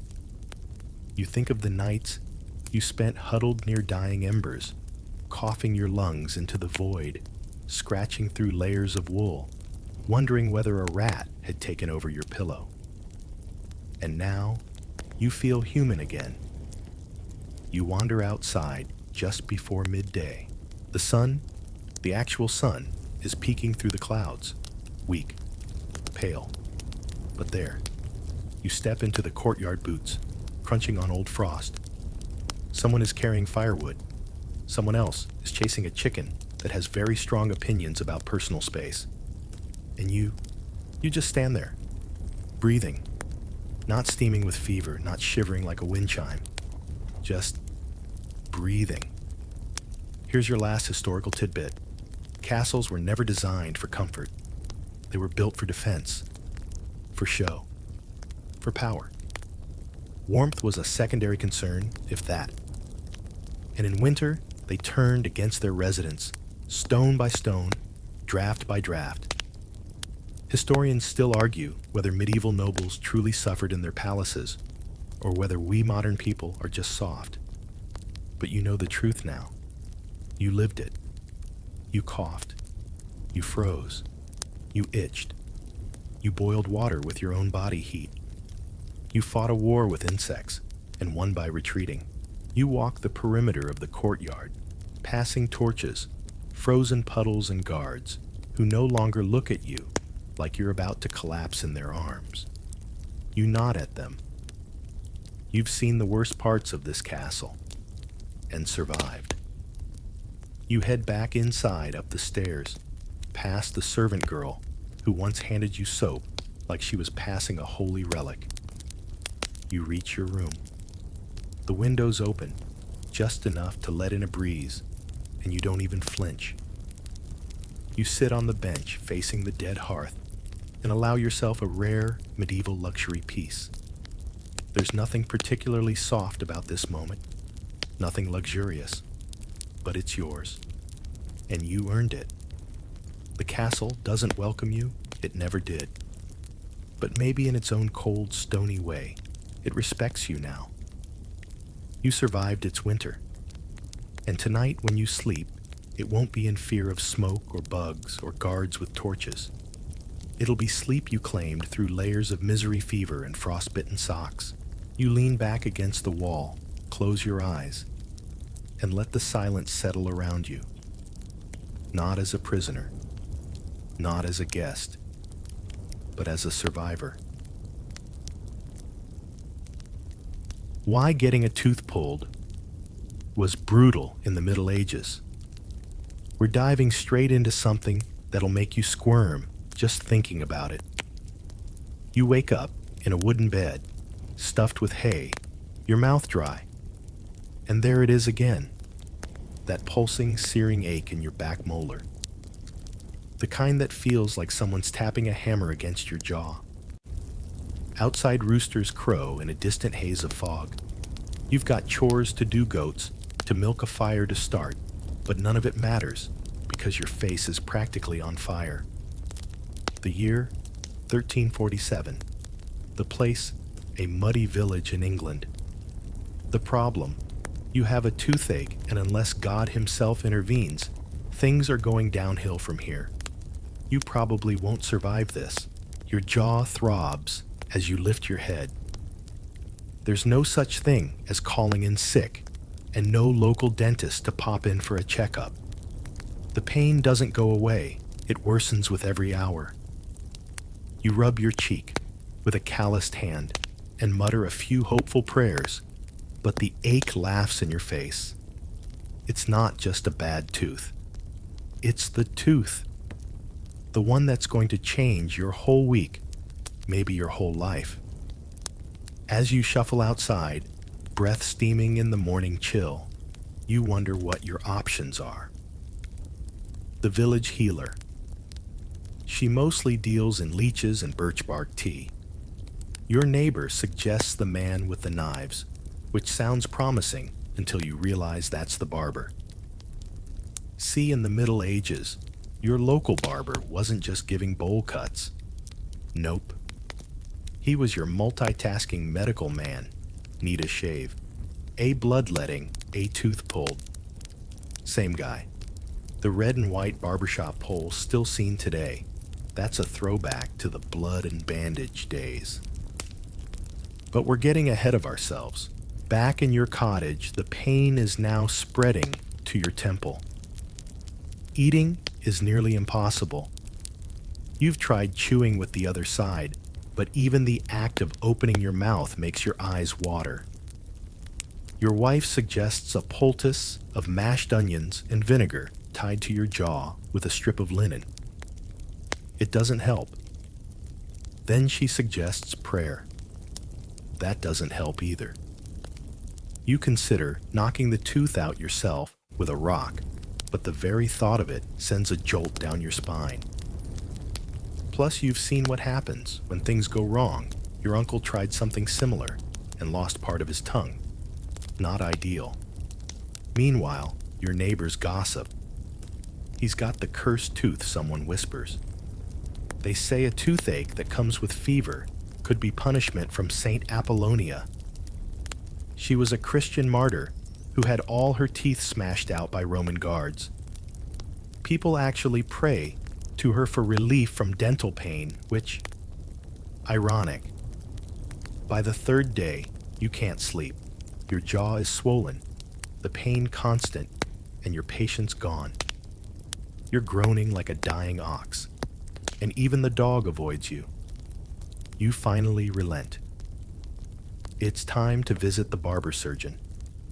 You wrap your head in a scarf to keep out the cold and maybe to hide the swelling, and start your slow, painful walk toward the village square. With each step, your tooth sends out pulses of white-hot agony. And yes, you know what's coming. And no, you're not ready for it. Now here's your mainstream historical fact. In the 14th century, dental care was virtually non-existent in most of Europe. Only the extremely wealthy had access to rudimentary dental hygiene, and even that wasn't much. The average peasant he brushed with a stick. Maybe, if he was lucky. Here's your fringe tidbit. Some folks believed if you kissed a donkey on the snout, your toothache would vanish. This wasn't just country superstition. Even minor noble households occasionally kept donkeys for health. And here's the scholarly debate. Historians still argue whether medieval peasants truly suffered more from dental issues than modern people, or whether the lack of processed sugar meant cavities were rarer, just much more horrifying when they did happen. So you keep walking, one hand on your cheek, the other clutching a small pouch of coins, your payment to the man with the blades. As the church bell chimes noon, the muddy streets part before you. No one envies your journey. Everyone has either been there or heard the stories. By the time you reach the square, you're dizzy, tired, and bracing for the worst. And let me tell you, dear listener, the worst is just warming up. You arrive at the village square just as a breeze kicks up, flinging your scarf back and exposing the swollen side of your jaw. It's red and puffy, like an overripe fruit ready to burst. You feel the eyes of passers-by on you, some concerned, some amused. One kid points and whispers witch's tooth before being yanked away by his mother. In the center of the square stands a small timber-framed hut with a faded sign swinging overhead, a bowl, a razor, and if you squint, what looks suspiciously like a tooth. The air smells of wet hay sweat and boiled herbs. This is where you'll meet your fate. This is where the barber surgeon lives. He's not a man you'd describe as gentle. He's built like an ox, with thick arms and a permanently furrowed brow. He greets you not with words, but with a grunt, an emotion, to sit on a three-legged stool beside a window. The light pours in, making the motes of dust swirl like nervous spirits. He takes one look at your face, tilts your chin with two thick fingers, and mutters, "Back one." You nod. He snorts. That's all the diagnosis he needs. Let's pause to appreciate this. The barber surgeon of the Middle Ages was the original jack of all painful trades. These guys didn't go to medical school, which didn't really exist in any modern sense anyway. They trained through apprenticeships, watched older barbers work, and learned through trial error and the occasional screaming peasant. What's wild is that they were often more trusted than university-trained physicians who might be obsessed with the humors and more likely to tell you to sniff a tulip than pull your rotten tooth. The barber moves to a shelf behind him. You hear clinking. When he turns around, your stomach drops. Laid out on the wooden table are his tools. No sterile metal, no disposable gloves, just a cracked leather roll containing a menagerie of metal objects that all look like they were invented by someone who hated mouths. There's the dental pelican, named for its beak-like shape, used to hook under the tooth and lever it out sideways. A tooth key, which looks like a corkscrew, mated with a crank handle designed to twist the tooth free. Then there are pliers, crude and pitted with a hinge that squeaks when he opens them. They haven't been cleaned since ever. There's dried blood on the handles, bits of lint, and what might be a fingernail. The barber pours a little wine over one of them and wipes it with a cloth that used to be white. There, sterilized Middle Ages style. You're told to open your mouth, not ask told. You hesitate. He grunts again and gestures toward the stool more firmly. You sit. Then he pulls out a leather strap and starts tying your wrist to the chair. Standard, he mutters. Your heart races. You want to run, but your legs are lead. Your tooth, now pulsing like a war drum, roots you in place. And here comes the cloth. He pushes it into your mouth to stop you from biting your tongue off. Or biting him. Fun fact, people being treated by barber surgeons were sometimes tied to large wooden chairs, or even had assistants hold them down. And they weren't always sober. Sometimes the barber would pour strong ale or wine down their throats beforehand, not to dull the pain, just to make them compliant. As he ties the other wrist, you notice something even more unsettling. The floor is stained. Deep brown red patches where others bled and squirmed and maybe didn't make it. Now for your quirky tidbit, in some places barbers advertise their surgical services by hanging strings of pulled teeth outside their shops, like macabre garlands. Imagine walking down the street and seeing a line of molars gently clinking in the wind. You might stop for a haircut or a panic attack. And now the scholarly debate historians still argue whether barber surgeons were necessary heroes or reckless butchers. Some records praise them for saving lives and offering care to the poor. Others paint them as opportunists with sharp tools and no mercy. Back to you. The barber fingers, your cheek finds the bulge where the tooth lies. He selects the tooth key grate. That one involves twisting. You hear him mutter under his breath, something about firm roots. You're not sure if he's admiring your dental strength or preparing himself for battle. He places the tool around the tooth and begins to turn. The pressure is immediate and terrifying. There's a creak not from the tool from your jaw. Pain floods your brain like fire. You try to scream, but the cloth muffles it into a low, animal growl. Your legs kick involuntarily. The barber tightens his grip, then snap. The tool slips. He curses. The tooth didn't come out, it cracked. He wipes his brow. You are sobbing silently, violently. Blood is filling your mouth. He reaches for the pliers now. Second try? He says. No. Please, no. But there's no escape. Your arms are bound, your mouth is a crime scene, and your options have narrowed to one: survive it. The pliers go in. He braces against your shoulder for leverage. You feel every tug, every twist. There is no metaphor strong enough to describe this. Just darkness. And then with a final wrench, he yanks it free. The pain doesn't stop, but something changes. Your body goes limp.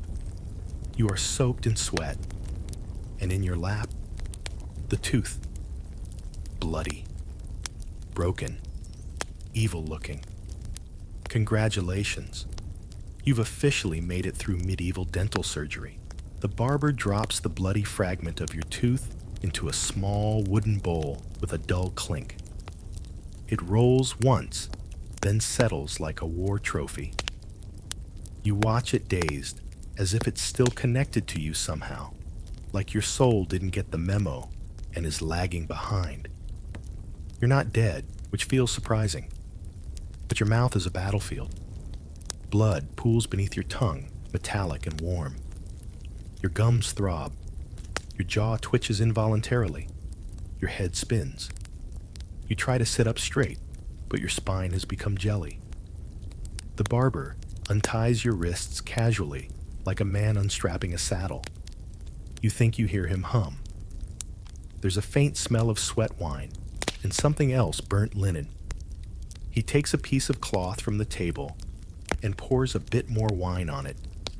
This time, he folds it and gently presses it against the raw crater in your mouth.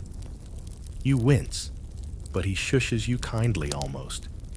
He then ties the cloth in place with a strip of leather wrapped under your chin and over your head. Fashionable? Not quite, but it keeps the blood-soaked compress in place. Medieval, dental chic. You'll bleed for a while, he says flatly. Don't spit too much. Rest your tongue. You nod slowly. The world tilts a little to the left. And just when you think you've been through the worst, he pulls out a small brass bowl and begins to mumble. A prayer. Something in Latin. You recognize only a few words. Domine sanctum salutum. He flicks a bit of wine into the air, then onto you. Great. You're being blessed, or cleansed, or cursed. Because here's the thing. Pain and religion in the Middle Ages went hand in hand.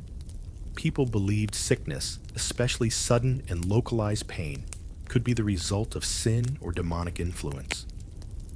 A toothache wasn't just an infection. It was a divine message. Sometimes the only cure was a prayer. Other times, it was a tooth yanked out with pliers, and then a prayer just to be safe. Here's your mainstream historical fact. Many barber surgeons incorporated religious ritual into their work, especially in rural areas where superstition and medicine blurred. The boundary between healer and holy man was flexible, and patients often demanded a bit of both. And now, your fringe tidbit. In some parts of medieval Europe, healers believed placing a frog in your mouth could draw out the tooth spirit that caused pain.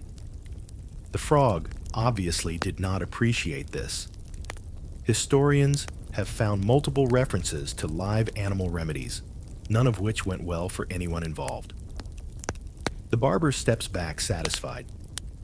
You try to thank him, but your voice is a squelched mumble.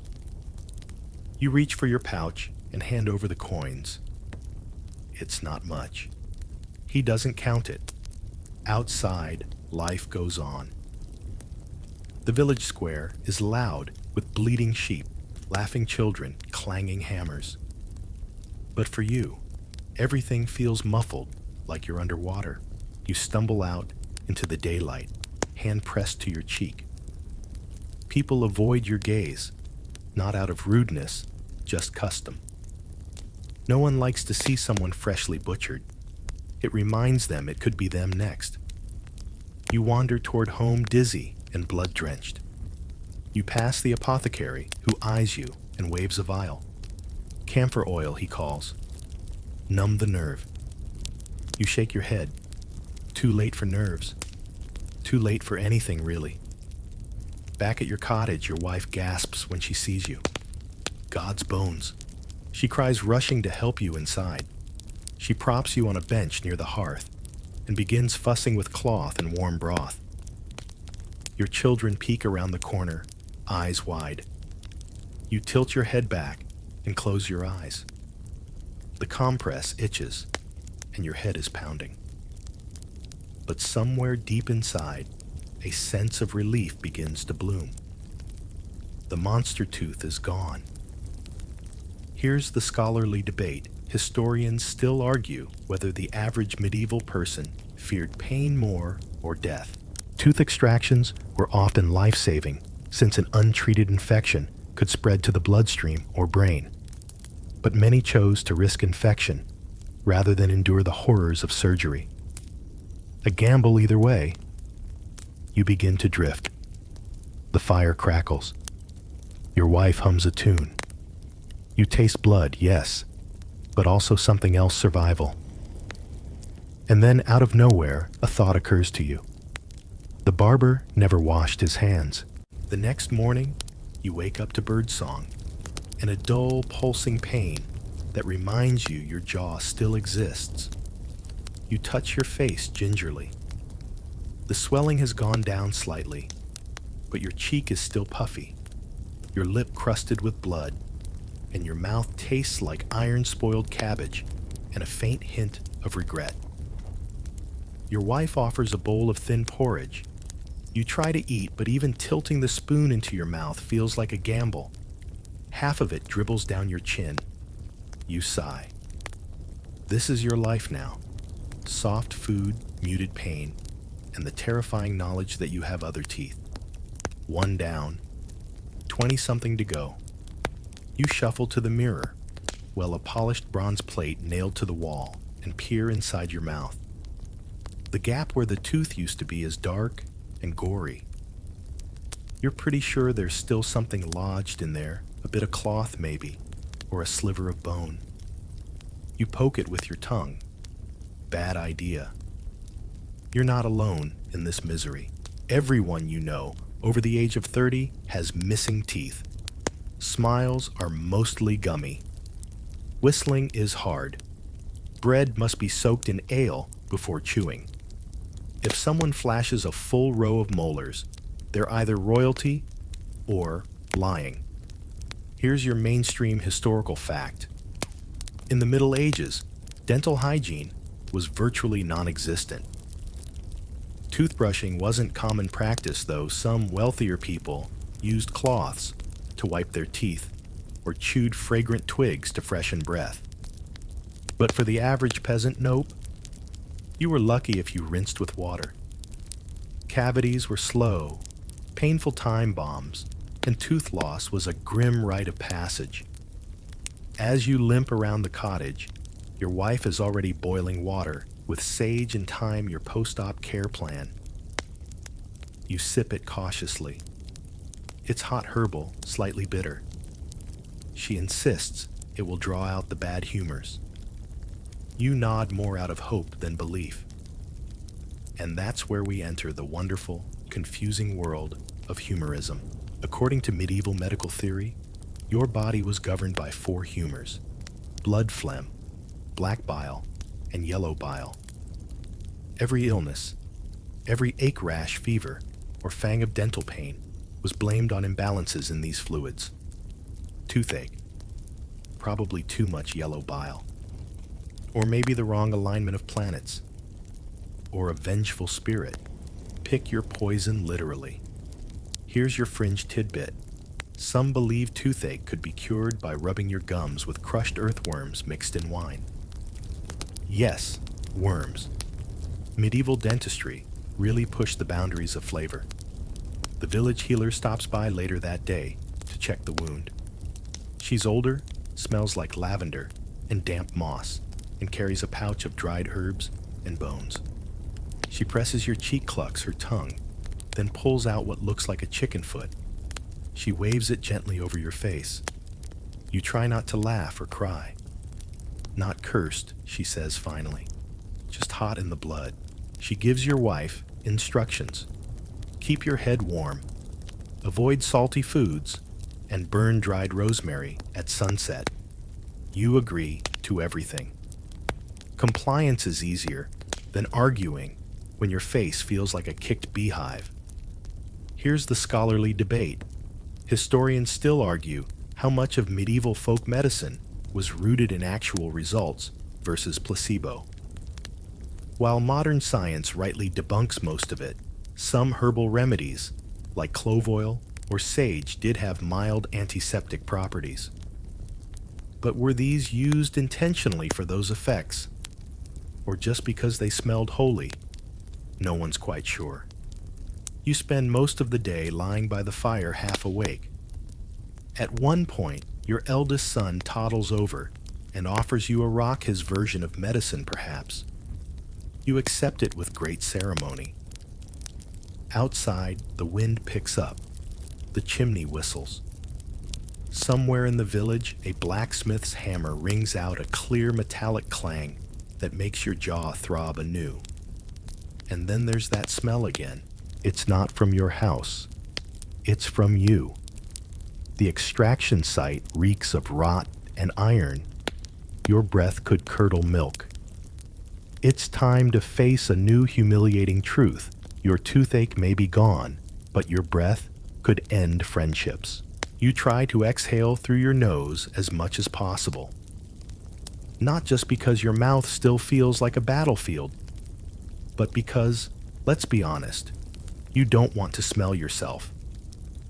It's there, hanging in the air around you, the unmistakable scent of decay, of blood, an old broth of something that once was part of you and now belongs to the compost heap of history. Your breath has officially become a weapon. Your wife tries not to flinch. She places a small bunch of dried mint and lavender near your pillow. Just to sweeten the air, she says gently. You nod. You understand. You also vaguely recall that mint was once used in ancient Greece to perfume goat corpses. So that's where we are. She hands you a clove to chew. You try. It stings. And then it burns. Like someone lit a candle in your jaw. But as your eyes water, something miraculous happens. For a brief moment, you feel slightly cleaner inside. Here's your mainstream historical fact. Cloves, sage, and mint were among the most commonly used herbal breath fresheners in medieval Europe. People chewed them not just for the flavor, but for their supposed cleansing and spiritual properties. In wealthier homes, small bowls of dried herbs called pomanders were worn around the neck to ward off bad smells and evil spirits alike. But breath in the Middle Ages wasn't just unpleasant. It was symbolic. Foul breath could be seen as evidence of sin, corruption of the soul, or even demonic influence. Some monks recorded cases of people being exorcised because of halitosis. Imagine trying to explain that to your boss today. Back in your cottage, you swish your mouth with warm vinegar, another suggestion from the healer. It doesn't help much. You spit into the hearth and stare at the bubbling spot. Your wife walks by and discreetly opens the window. Outside, life stinks just as much. The village butcher has dumped offal near the edge of the woods again, and the flies are already hosting a rave. The privy overflows. The neighbors' pigs have broken loose and are rooting around in your firewood pile. You sigh. Medieval life is fragrant in all the wrong ways, but tooth rot has its own unique funk. It seeps from your mouth like a slow ghost trailing behind you. Your children start avoiding bedtime stories. Your dog avoids your lap. And the worst part, your tongue keeps finding the empty socket. It's like a nervous tick, a grim little hobby your mouth has adopted in its free time. Here's your fringe tidbit. In some areas, people believed placing a crushed mouse against the tooth could cure pain and stop bad breath. Yes, a mouse. Dead, preferably. Tied to your face with twine. Breathe easy, little guy. You ask your wife by way of pathetic hand gestures if anyone in the village sells honey. She nods. Later that day, she returns with a tiny clay pot of thick golden goo. You dab some on your finger and smear it on your gums. The sweetness cuts through the bitterness. Briefly, you feel human again, but the pain hasn't fully left. It's dulled, yes, reduced to a throb. But there's an ache in your jawbone that feels wrong, as if something's festering deeper in the bone. Or maybe it's just your imagination fed by sleeplessness and shame. You dream that night of teeth, falling out of your mouth in slow motion, filling your hands, turning into pebbles. You wake up gasping, the taste of blood still clinging to your throat. And here's the scholarly debate historians still argue whether post-extraction infections in the Middle Ages were as rampant as assumed. Some evidence suggests surprisingly low mortality rates for basic procedures, perhaps because people were exposed to more microbes and had stronger natural resistance. Others argue most deaths from infection went unrecorded or were blamed on witchcraft or bad air. You wouldn't be surprised if your neighbors thought your mouth was cursed. One of them left a sprig of yarrow on your doorstep, for healing supposedly, but also used in folk magic. Mixed signals. You lie by the hearth again, chewing clove and sipping thyme water, waiting for your breath to improve, your strength to return, and your dignity to stop hiding in the pantry.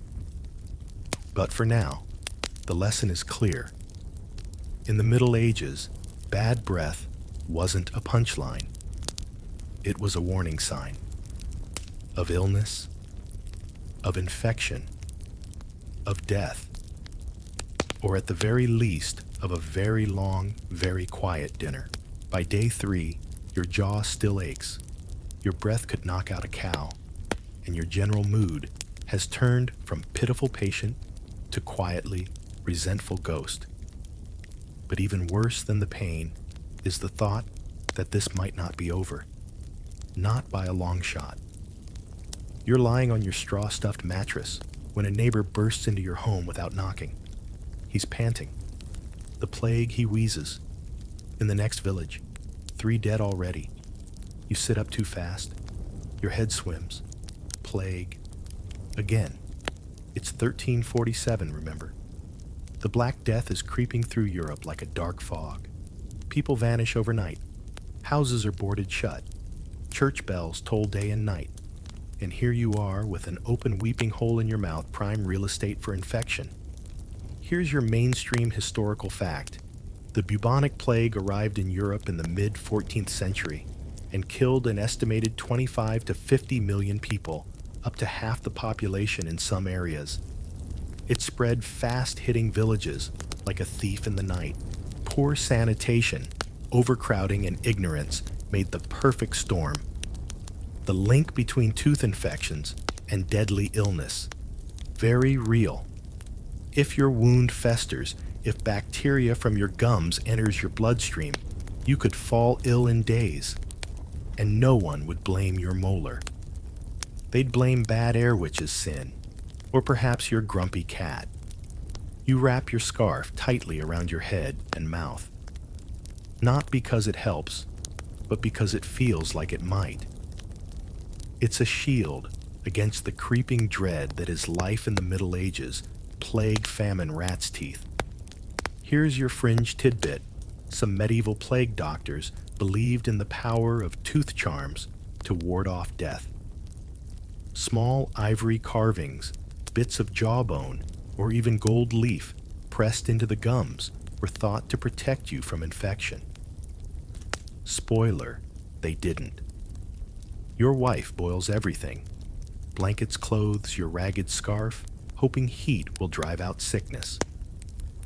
She sprinkles lavender around the doors and hangs rosemary in the rafters. You do your part by sitting still and trying not to cough. But there's a problem. Your jawline is starting to swell again. Not as bad as before, but it's tender hot and smells faintly like cheese. Not the good kind. The kind that's been left under a saddle for a week. You press your fingers against it. Your vision blurs. You wonder, is this the plague or just a bad recovery? And now the scholarly debate historians still argue how often dental infections triggered systemic illness during plague years. Some argue that open wounds and poor hygiene made any kind of oral surgery a gamble. Others suggest that in the chaos of pandemic, life dental pain was low on the list of worries, just another miserable fact of medieval living. Still, you can't shake the paranoia. Every ache, every tremble, every night sweat feels like a death omen. You remember the stories of people who bled from the gums, coughed up blackened blood, or were found dead in their fields, scythe still in hand. Your own cousin was buried last spring without a proper priest. They sealed the door and burned the sheets. So you lie there chewing mint leaves and staring at the ceiling, wondering if the barber's filthy tools have sealed your fate. If the cloth he tied around your face was the medieval version of a goodbye kiss. Your youngest daughter comes and sits beside you. She doesn't say anything. She just places a bundle of wildflowers on your chest and leans her head against your arm. You inhale gently. The flowers smell like dirt and sun. For the first time in days, your heart slows. You might not be dying. Not yet.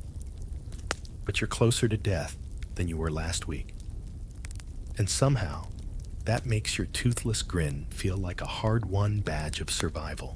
The next morning, you're still breathing. That alone feels like a small miracle. Your jaw aches, yes, but it's the familiar dull ache of something healing rather than something plotting your demise.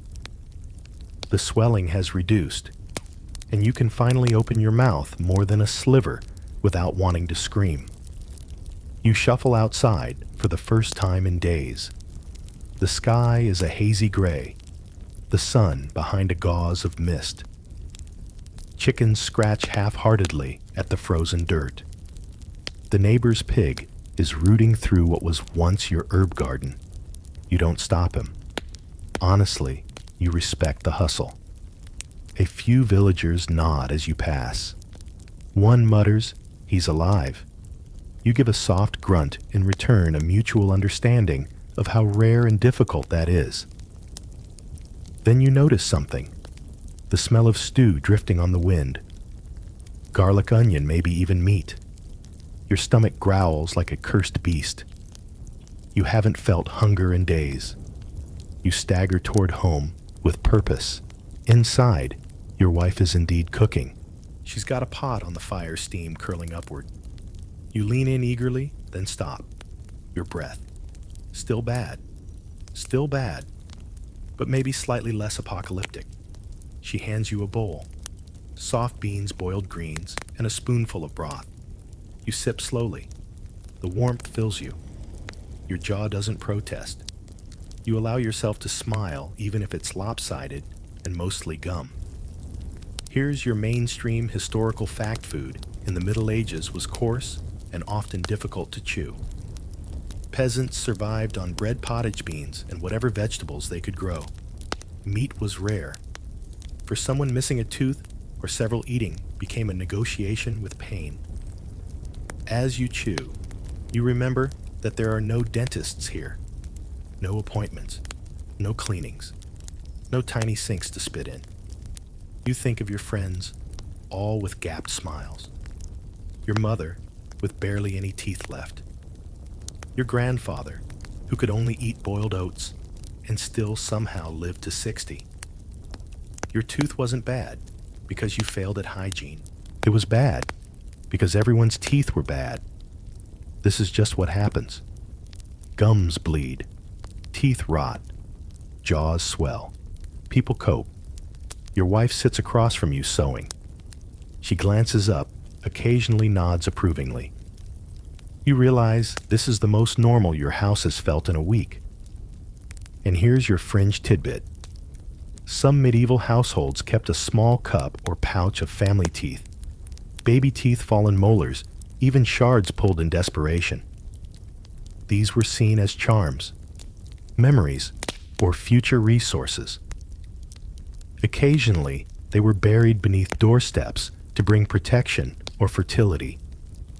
You vaguely recall your mother keeping a jar like that. You wonder now if your freshly pulled molar will join the collection sitting in some dusty nook, a quiet monument to your suffering. You shift on the bench, scratching your leg absent-mindedly. The fire crackles.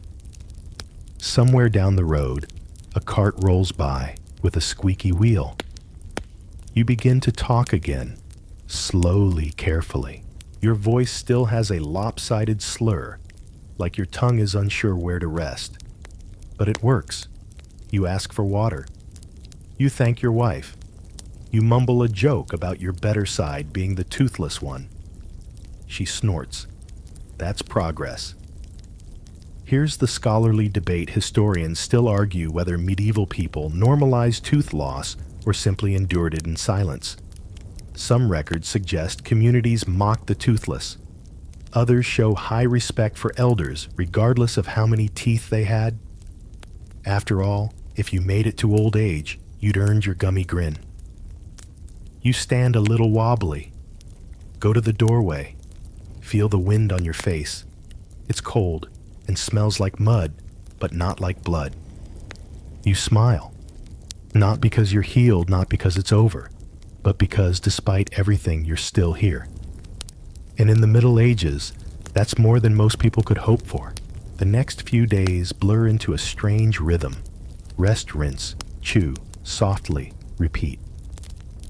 You've become something of a connoisseur of porridge textures. Today's version is slightly thicker, with a hint of leeks. You chew, with the caution of someone who's fought their own molar and barely survived.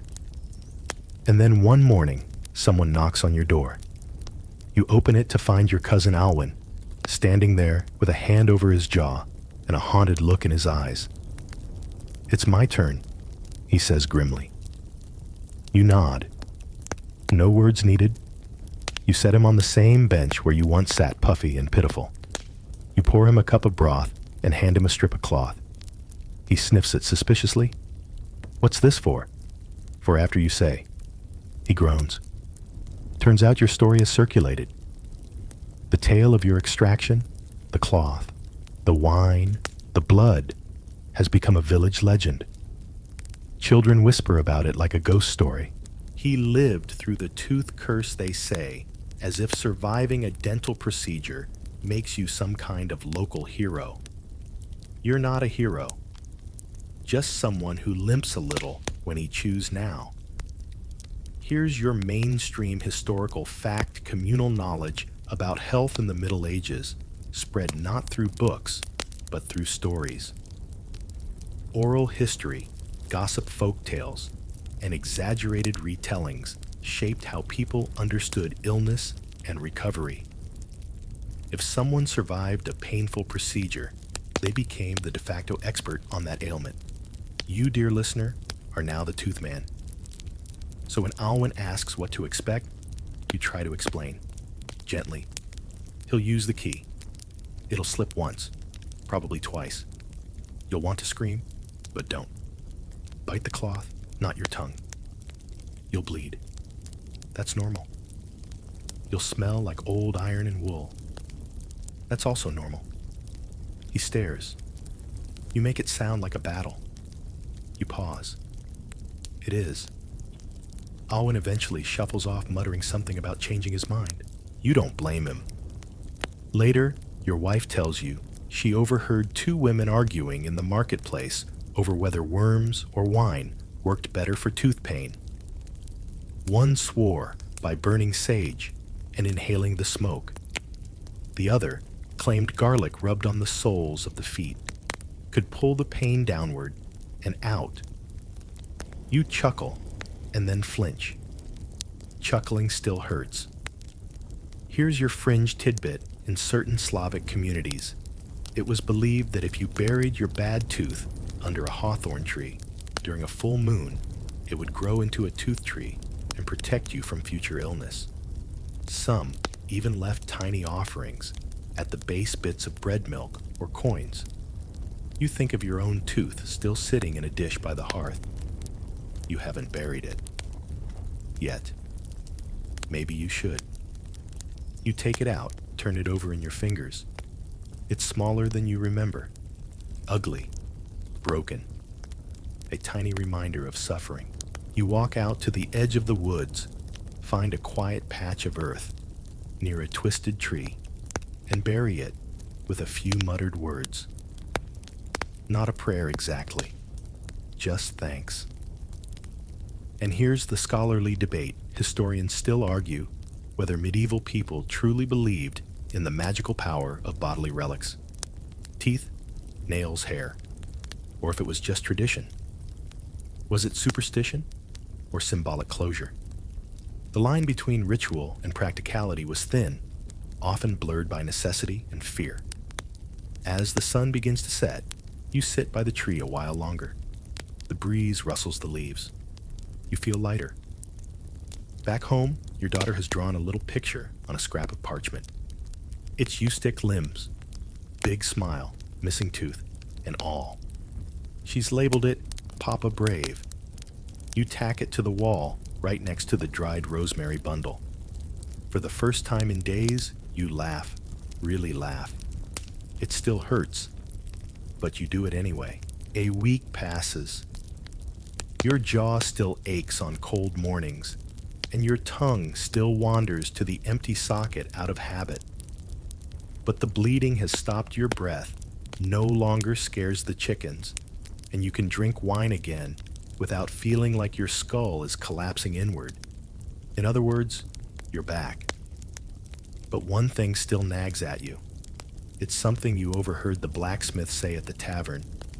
You know what causes toothache worms? You nearly spat out your drink. Tooth worms. You thought he was joking. He wasn't. Turns out most of the village, and apparently most of Europe, believes this. The idea is that small, squirming creatures burrow into your teeth and gnaw away until you're in agony. Can't see them, of course, but you can feel them. Wiggling, biting, breeding. Here's your mainstream historical fact. The toothworm theory was widely accepted from ancient times all the way into the 18th century. From Babylon to Paris, people believed that tooth decay was caused by tiny living worms inside the tooth. Some even claimed to see them squirming when a tooth cracked open, most likely mistaking decayed pulp or nerve endings for creatures. In your village, the cure for toothworms is as weird as the diagnosis. People burn specific herbs, henbane mustard seed, even poppy, and inhale the smoke through a hollow reed, believing the heat and stench will drive the worms out. If you hear a pop, says your neighbor solemnly, that's one leaving. You try not to laugh. You've been through tooth pain. You know what it feels like. And sure, it might have felt like something alive was gnawing at your jaw, but now you know better. Probably. Here's your fringe tidbit. In parts of Scandinavia, people treated toothworms by blowing powdered frog bones into the mouth with a hollow tube. Not for the faint of heart. Or frog. You decide to visit the healer again. Not because you think you have worms, you hope, but because you're curious. She greets you with a nod and offers you something that smells like burnt onions and vinegar. For strength, she says. You ask her if she believes in toothworms. She shrugs. I've seen too much to doubt. I've seen people scream for days, and then the pain just vanishes, like something crawled out in the night. You ask if she's ever seen a worm. She pauses. No, but I've heard them. You leave her hut more unsettled than when you arrived. And now the scholarly debate historians still argue whether belief in toothworms was a genuine attempt to explain pain using observation, or just a convenient explanation for something no one could prove. Some say it was symbolic, an externalization of internal suffering. Others think people just wanted something to blame. You sit on a fence post, Later that day, watching the children play, one of them is pretending to be a barber surgeon, chasing the others with a stick and shouting, "Hold still, I see the worm." The others scream with delight and pretend to faint. You chuckle, then touch your jaw. Still a little sore, but tooth worm free as far as you can tell. That night, as you lie by the fire, your wife leans over and whispers, "Would have been easier if it was just a worm, huh?" You nod. Much easier. You're starting to forget what life was like before the tooth, before the pain, before the blood, before that cracked little nightmare took center stage in your face. But now that it's gone, something stranger has taken its place: superstition.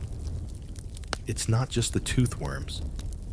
Suddenly it seems like everyone has an opinion on how to prevent dental doom. Old Marta swears by chewing raw garlic every morning. The tanner says you should never sleep with your mouth open, or the night spirits will crawl in. And the village priest, he suggests something more divine. Pray to Saint Apollonia, he tells you one afternoon, placing a gentle hand on your shoulder. She understands tooth pain. She died from it. You blink. Excuse me. She was a Christian martyr, he explains. They shattered all her teeth before they burned her. Well then, here's your mainstream historical fact. Saint Apollonia, a 3rd century Christian martyr, became the patron saint of dentistry and toothaches. According to legend, Roman persecutors knocked out her teeth during torture, and she willingly leapt into a fire to avoid renouncing her faith.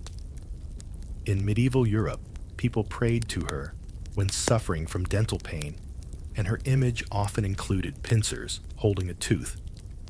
You try it. That night, you kneel by the fire, close your eyes, and offer a small whispered plea to Saint Apollonia. Your jaw aches less the next morning. Coincidence? Possibly. But in this era, coincidence and divine intervention are pretty much interchangeable. You notice a small wooden icon appear in the church the following week, a carved image of a woman holding pliers and a single tooth. Apollonia. People leave offerings at her feet. Coins cloth little scraps of bread. One child leaves a baby tooth carefully wrapped in string. Here's your fringe tidbit. Some believers in the late Middle Ages began wearing tooth-shaped amulets engraved with prayers to Saint Apollonia. These charms, often made of silver or bone, were thought to prevent pain or bring healing. In certain regions, people believed just saying her name during an ache could dull it. Your wife notices your fascination and surprises you with a small token carved from deer antler, a crude but charming little figure with what might be a tooth in one hand. "She's watching over you now," she says with a wink. You hang it above the hearth, right next to your daughter's stick figure drawing of Papa Brave. Between the two of them, you feel moderately protected. And here's the scholarly debate. Historians still argue whether medieval saints were seen more as divine helpers or magical intermediaries. Some academics frame this devotion as early folk Christianity, where faith blurred with superstition. Others view saints like Apollonia as crucial figures in a world with limited medical understanding, a way to anchor hope when pain was constant and help was rare. Either way, you get it now. Yukai, it's not about whether it works. It's about feeling like something is on your side. Someone somewhere is listening when your jaw throbs at midnight and you can't remember the last time you slept well.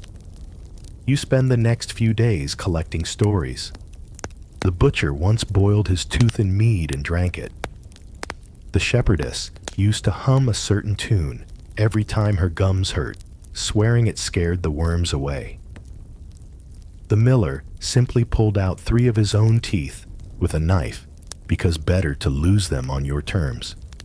They tell these tales with pride, horror, and humor all mixed together. You realize now everyone has a tooth story. And yours is finally becoming just that, a story. Not a wound, not a crisis. Just something that happened and now lives on in tales, prayers, and one weird little antler figurine dangling above your fire. Days pass, and life begins to settle into its usual rhythm. You chop wood again, carefully, of course. You milk the goat. You grumble about the weather. And most importantly, you chew. Slowly, tentatively, but you chew. You're not the only one in recovery, though. Word has spread through the village, and now people keep stopping by your door. Not with casseroles, but with questions. What did it feel like? Did you see your soul leave your body? Was it worse than stepping on a rake? You start to feel like a local oracle of pain. People huddle near your fire, clutching their jaws, desperate for advice. You give them what you can: salt water, cloves courage. But one day, the door creaks open and she walks in. Lady Marjorie. She's not royalty, but she might as well be. She lives in the manor house beyond the orchard, the one with the stone fireplace and the windows that close. She wears wool lined with fur and carries herself like someone who's never chopped a turnip in her life. I hear you survived a tooth pulling, she says, as if discussing a dragon slaying. You nod. She sits, without asking. I have a situation. She lowers her voice, glances around. The back left molar. It throbs when I laugh, or eat, or exist. You try not to smile. It still tugs on the sore side of your mouth. Here's your mainstream historical fact: medieval nobles had better access to dental remedies than peasants. They could afford imported herbs, ointments, and tools made of polished steel. Some even commissioned gold toothpicks or paid physicians for personalized treatments. But at the end of the day, they still had the same mouths, and teeth don't care about titles. Lady Marjorie shows you a small silver spoon filled with some grayish paste. My physician sent this from Bruges. Supposed to draw out the humors. You sniff it. Smells like ash and mint. Not unpleasant, but not helpful. You offer her a clove and a bit of your sage brew. She eyes it skeptically. That's rustic. Effective, you reply. She takes it, drinks, winces. And here's your fringe tidbit. Some noble women carried tiny ornate boxes filled with sweet-smelling powders, early forms of breath fresheners. These boxes were called pomanders, and they were often worn on a chain or tucked into sleeves to combat the ever-present scent of medieval life. Some even had tiny brushes for scraping the tongue. Lady Marjorie leaves that day with a pouch of herbs, your last piece of beeswax-soaked linen, and a newfound respect for commoner remedies. She doesn't say thank you, but she nods. That's something. Later, your wife laughs. You've become the village dentist. You protest. But then the miller's apprentice shows up holding his jaw, and the blacksmith offers you a smoked ham in exchange for a look at this molar. And well, she's right. You hang a bit of cloth over the doorway, an old apron stained but clean, and scribble a charcoal drawing of a tooth on it. A joke, really. But people take it seriously. Here's the scholarly debate. Historians still argue whether medieval healers gained their reputations through knowledge accident or necessity. Without formal training, many medical roles were filled by those who had simply survived something and were willing to repeat the experience for others. Some became respected village doctors. Others ended up blamed when things went wrong. You don't charge coin. You accept eggs, herbs, firewood. Someone gives you a goose, which your children name Chewer. You're not a barber, not a surgeon, just someone with one less tooth and a head full of hard-won advice. But that's how most healers begin, isn't it? With pain, and patience, and a little bit of luck. It's late one evening when you hear a soft knocking at your door. Not urgent, almost polite. You rise from your chair by the hearth, the fire crackling low behind you. Chewer the goose honks, once annoyed by the disturbance. You open the door and find something curious. A boy, maybe 10, maybe 12, thin as a fence post and trembling. He doesn't speak, just opens his mouth wide. There, nestled in swollen gums, is a tooth, or at least what's left of one. It's black at the base, brown at the crown, and tilted like a stone ready to fall from a hillside. The boy points to it, then to you. You sigh. You let him in. His father arrives moments later, breathless, holding out a rabbit carcass. For the trouble, he wheezes, just do what you did for yourself. You nod and begin the preparations. Wine, firelight, cloth. Your hands aren't steady, but they're steadier than his father's. You tell the boy to breathe through his nose. He whimpers, but obeys. You reach for your tools, not the iron ones, but the small, simple ones you piece together from household bits. A bent spoon, a wedge of wood, a strip of boiled linen for tying. You're not a barber surgeon, remember? Just a survivor with a decent hand and a clean cloth. And yet here you are. Here's your mainstream historical fact. In the absence of professional care, many medieval families developed their own tooth-pulling methods. Sometimes the village blacksmith lent tools. Sometimes a parent simply used a clean cloth and a firm hand. Success rates varied. So did screams. The boy flinches. His fists clench. You brace. And with a short practiced tug pop, it's out. Bloody, cracked, and deeply evil-looking. You hold it up like a prize, and he stares in stunned disbelief. Then he smiles, gap-toothed and victorious. You pack the socket with cloth soaked in warm wine and whisper something reassuring. Not a prayer exactly, just a promise you'll feel better soon. He nods, doesn't cry. After they leave you clean, the tools set them by the hearth and stare at the little dish where your own tooth used to sit. It's empty now. Replaced by a small carving, your daughter made a wooden tooth with a tiny smile. She's proud of you. Here's your fringe tidbit. In certain regions, it was customary to wear a wolf's tooth around the neck to prevent toothache. It was believed the wolf's power, its bite, its ferocity would transfer to the wearer. Some even believed the tooth had to be taken from a live wolf to work best.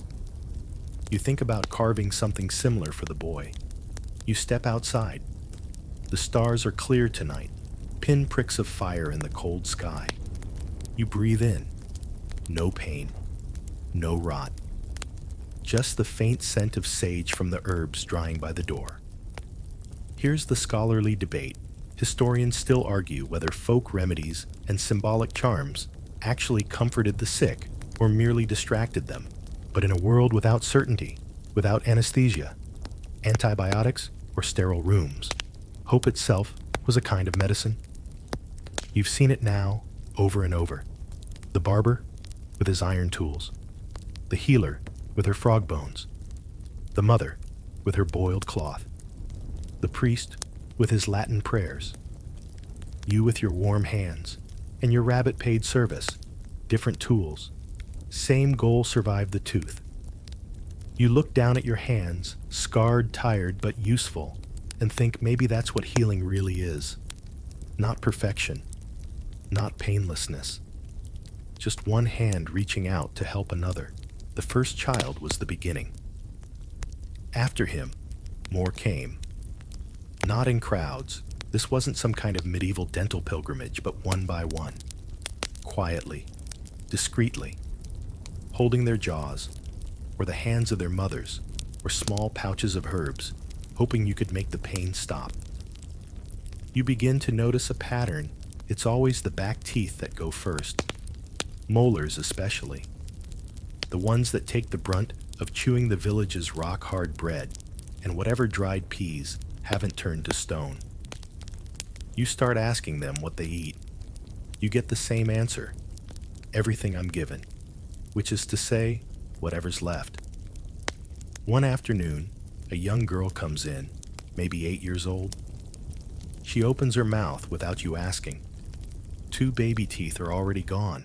The third is wobbling like a drunkard. She looks at you with big eyes and asks, "Will it hurt as much as my brother said?" You look her in the eye. "Probably. But you'll be braver than he was." She grins. She knows it's a joke. She lets you pull the tooth with a twist of cloth and a firm hand. No screaming. Just a tear or two and a bite on a stick. Here's your mainstream historical fact in the Middle Ages. Children lost their baby teeth much as they do today, but with far less ceremony. There was no tooth fairy, no sparkling dollar coin under the pillow. Often the teeth were thrown into the fire, buried or fed to animals, depending on local customs. Many parents believed this prevented future pain or bad luck. You develop your own ritual. Every child who comes to you gets to toss their own tooth into the fire. You tell them the flames eat the pain and the smoke carries the ache away. It's not true, of course. But their eyes shine when the flames flicker and they leave with a little less fear. Your wife starts saving scraps of cloth for you. She makes a pouch just for your tools, your bent spoon, your wedges, your wine flask. She even embroiders a small tooth on the flap. One night, as you're cleaning the tools, she leans over and asks, "You ever going to charge for this?" You shake your head. "Not for the little ones." She nods, satisfied. Here's your fringe tidbit. In some medieval villages, children were warned not to speak ill of their fallen teeth, or else they might grow back. But in the wrong place, like the belly or the heart. Naturally, this led to many hasty burials and fire offerings.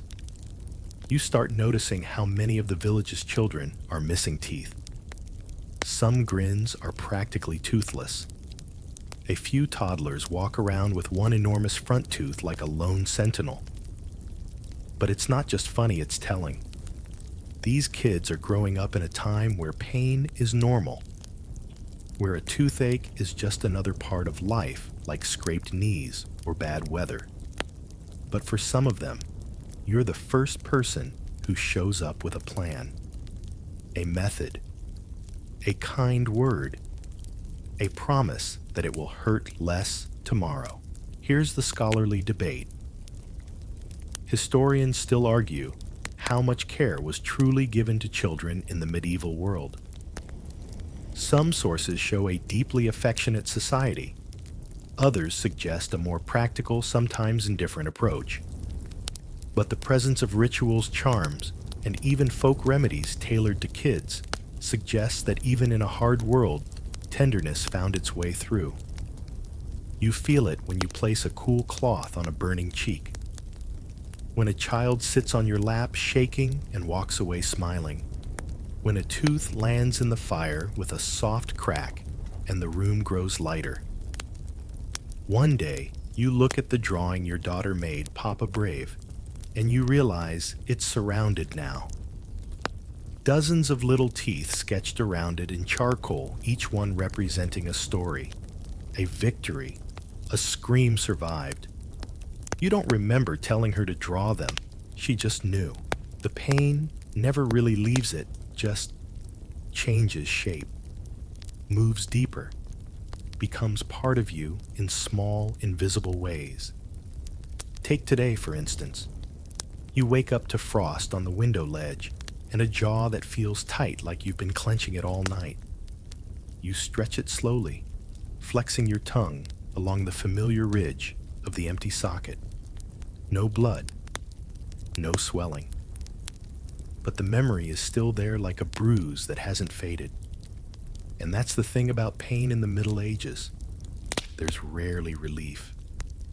There's only endurance, and sometimes distraction, which is how you find yourself outside the tavern that afternoon, watching a man on a makeshift stage do the unthinkable yank-a-tooth from a squirming peasant while a crowd cheers.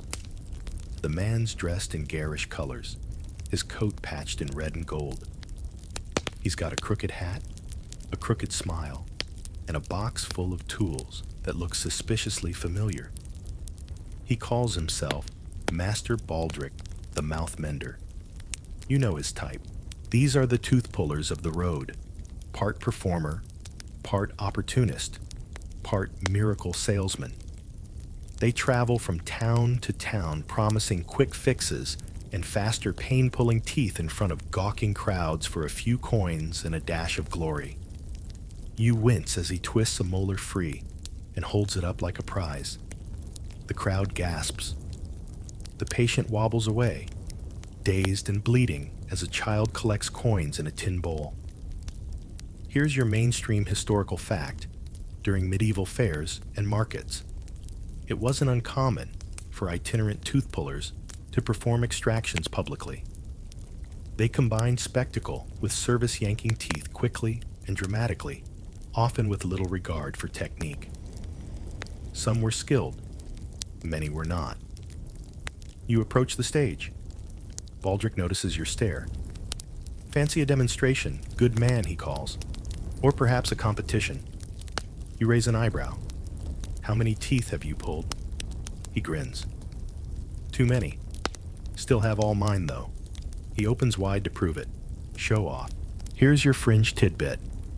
Some of these wandering tooth pullers carried certificates of blessing from obscure clergy claiming divine protection during extractions.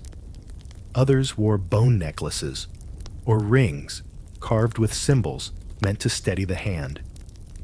Whether they helped or not, debatable. You watch a few more extractions. One goes well, one goes less well. The man screams, and Baldric drops the tooth into the mud. The crowd laughs. You don't. Later that evening, back in your cottage, you reflect on what you saw. The shouting, the blood, the applause. Was he doing it for healing, you wonder aloud, or just for noise? Your wife pours wine. Both, she says. Healers and clowns earn their bread. You sip slowly, watching the firelight dance across the floorboards.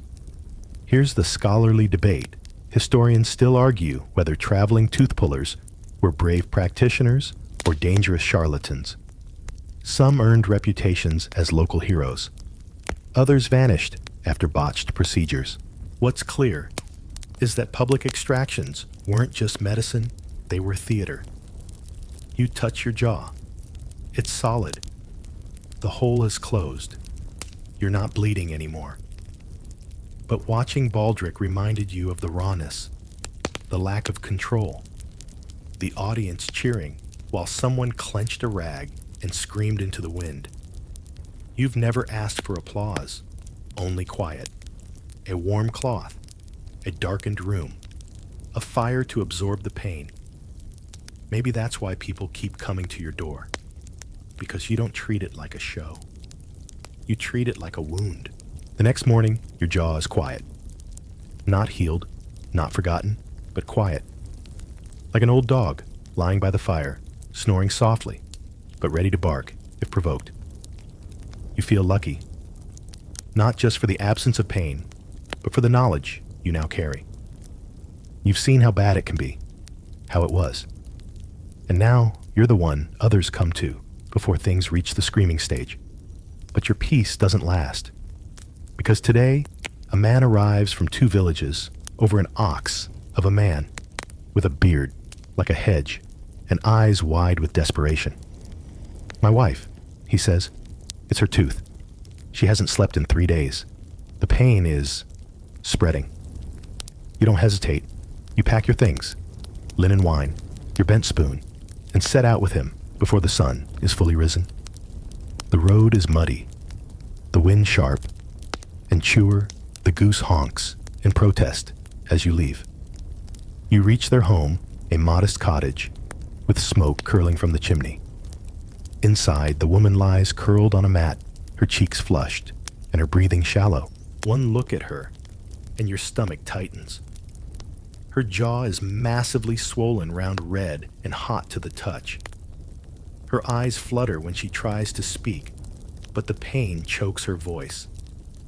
You've seen this before? Not just a bad tooth, an abscess. Here's your mainstream historical fact. Dental abscesses, collections of pus caused by bacterial infection, were often fatal in the Middle Ages if left untreated.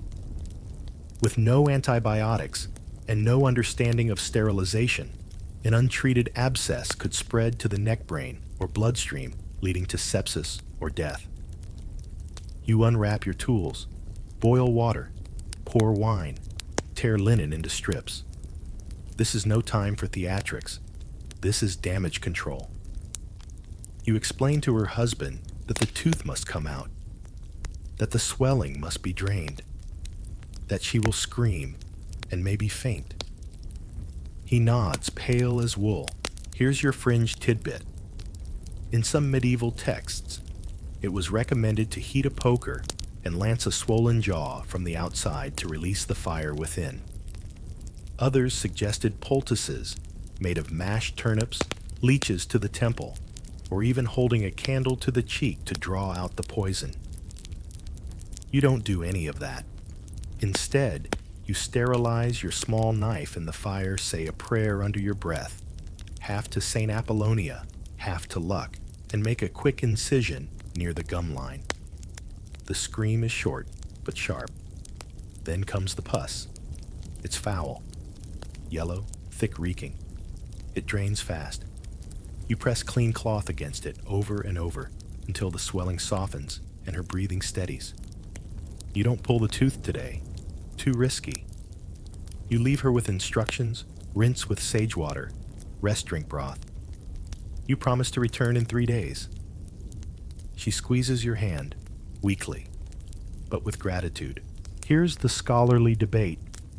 Historians still argue whether medieval field procedures like abscess draining were learned through trial and error, or if rudimentary knowledge was passed down among healers, midwives, and barber surgeons. What's certain is that without antibiotics, survival depended on immediate action and a good deal of luck. You walk home in silence. The sky has darkened, the wind picking up. Your boots squelch through mud. You feel every step in your knees. But your hands are steady. You've pulled teeth.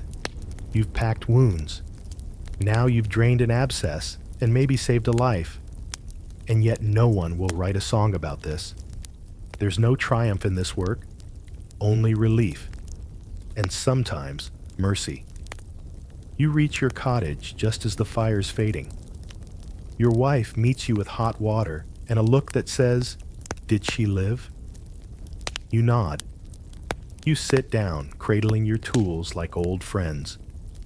And for a long time, you don't say anything at all. You sleep hard that night. No dreams, no midnight, jaw twinges, no whispers of phantom teeth. Just warmth, firelight, and the distant soothing honk of chewer settling in the straw. It's the kind of sleep you don't know you need until you wake from it and realize suddenly you feel whole again. But your rest is interrupted at dawn. There's a knock at the door, then another, then several, rapid and insistent. You rise groggily, open the door, and find 3 people standing outside. They're not from the village. Their clothes are richer, cleaner. One wears a leather satchel over his shoulder, and the woman beside him carries a thick bundle wrapped in cloth. The third man steps forward. "We were told you have a skill." You blink. "Pulling teeth, replacing them," he replies. You stare. "Come again." He unwraps the bundle. Inside, nestled in folds of soft linen, are several teeth. Human. clean. Some slightly yellowed, some pure white. One has gold wiring coiled around the root. "Can you make these fit?" he asks. Now this is new. Here's your mainstream historical fact. Dental prosthetics in the Middle Ages did exist, though rarely and almost exclusively for the wealthy. Early dentures were made from a combination of human teeth, animal bone ivory, and precious metals. The most disturbing part, some teeth were taken from the mouths of the dead, or purchased from the desperately poor. You lift one of the teeth and turn it in your fingers. It's too clean, too pristine, not from any villager you know. You meet his gaze. Where did these come from? He doesn't answer. You hand them back. I'm not a craftsman, but you have steady hands, a gentle pull. That's what we were told. You nod slowly. For pulling, not placing. The woman steps forward. They're for my brother. He lost 3 in a fall. He can't eat. He can't smile. He won't even go outside. You sigh, and you think, jamming someone else's teeth into his mouth will solve that. They don't laugh. Here's your fringe tidbit. In parts of 15th century France and Italy, a dark black market developed for real human teeth. Some were taken from executed criminals. Others were stolen from graveyards, especially fresh ones. The term grave robber's grin was whispered in court circles to describe dentures made from the recently deceased. You ask them to leave the teeth. Let me study them, you say. Maybe there's a way. That night, you sit by the fire with your tools, a candle, and the strange teeth laid out before you like bones waiting for a story. You try to imagine them in someone's mouth, pressed into sore gums, wired to what remains, a foreign invasion in the softest part of the face. Could it work? Maybe. Would it feel right? You doubt it. Here's the scholarly debate. Historians still argue whether medieval dental implants were intended for function aesthetics or symbolism. Were they meant to help nobles eat, or just preserve appearances at court? Some evidence suggests the upper class endured painful, barely functional prosthetics simply to avoid the shame of a gappy smile. You hold one of the gold-wired molars up to the firelight. It catches the glow and gleams. Useless. Beautiful. Strange. You remember your own tooth. Misshapen, cracked, bloody, yours. You place the foreign tooth back in the cloth and wrap it tight. You may try to help this man, but you'll never put a stranger's tooth in your own mouth. That's a line, you think. Even in a world with tooth worms and frog bone smoke, some lines don't need pliers to be drawn. By now, your cottage has taken on the feel of a strange little infirmary. The fire burns almost constantly, drying herbs and boiling cloth. The tools are cleaned more often than your own boots. And there's always someone knocking. But today's visitor doesn't have a swollen jaw or a shaking child. Instead, he brings something else entirely. A bottle. Dark glass sealed with wax and labeled in a language you don't recognize. He sets it on your table with reverence, as if it's a sacred relic. Drink, he says. Before pain. No scream. You raise an eyebrow. You want me to drink it? He shakes his head, chuckling. No. Future patient. You test. You tell me if... Peaceful. Right. You sniff it. It smells sharp, floral, and oddly sweet. Beneath that, a medicinal sting, like ground bark steeped too long. You take the tiniest sip. Your tongue tingles, then your throat. Then, your head starts to feel very, very light. You sit down quickly. The fire seems to slow. The shadows stretch, and your arms, once heavy with chores and tools, now float just slightly, and you start to laugh. Quietly, muzzily, like a child drifting off during a long sermon. You blink, and 10 minutes have passed. You look at the man. What is this? He grins. Dream root. And poppy. And maybe something else. Of course. Here's your mainstream historical fact.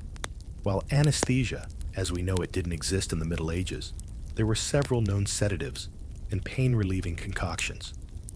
These included opium poppies, mandrake root henbane, and even hemlock in very small doses. Used properly, they dulled the senses. Used poorly, they dulled them permanently. You place the bottle carefully on the shelf, far away from the fire, and even farther from Chewer, who has a habit of pecking at shiny things. You wonder, should you use it? Here's your fringe tidbit. In some monastic apothecaries, there existed a recipe called the sleeping draught of Saint Severin, made from vinegar, wild lettuce, and the sap of the white poppy. It was said to bring a dreamless hour when applied under the tongue. Its effectiveness, questionable. Its danger, considerable. You remember the little girl who didn't cry. The old man who screamed so loudly you nearly dropped the tooth. You think of your own ordeal, gripping the chair, tasting cloth, and terror. Would it have helped, maybe? Would you trust it? Now, you stare at the fire and feel the echo of that floating lightness in your limbs. It wasn't scary, but it wasn't quite safe either. It was a doorway you could open only once without knowing what waited on the other side. Here's the scholarly debate. Historians still argue whether medieval pain remedies were truly effective or simply placebos disguised by ritual. Some anesthetic recipes were recorded with stunning precision. Others were vague, passed by word of mouth, and misremembered until deadly. A draught that soothed one patient might stop another's heart. You write a note on the bottle. Just one word, maybe. You tuck it back into its waxed cloth and seal it away in a high cupboard. It might come in handy. Or it might be a very elegant way to kill someone. That's the line again. And this one's blurrier. It begins with a fever. Not yours. You've been careful resting, rinsing, breathing through your nose when the herbal fumes get too intense. No. This fever belongs to someone else. A boy, maybe 16. You don't know his name. He arrives at your door at dusk, draped in a blanket, lips cracked, eyes glossy. He mumbles something about a tooth. Then he collapses.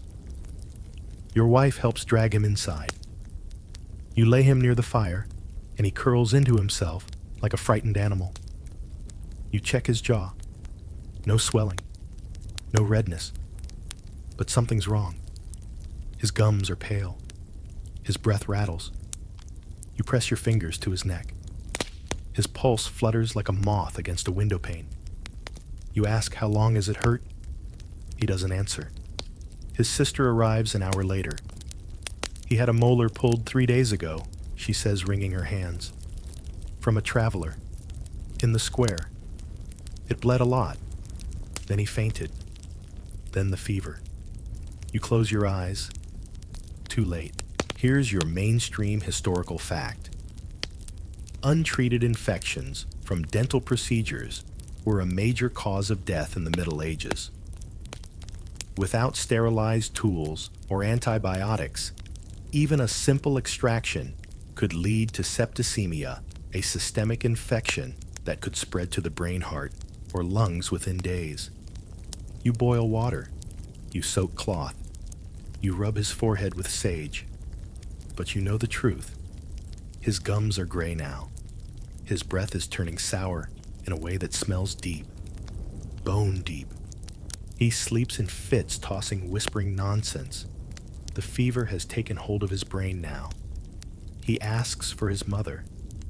He thinks you are a priest. You hold his hand anyway. Here's your fringe tidbit. Some believed a tooth infection could cause madness.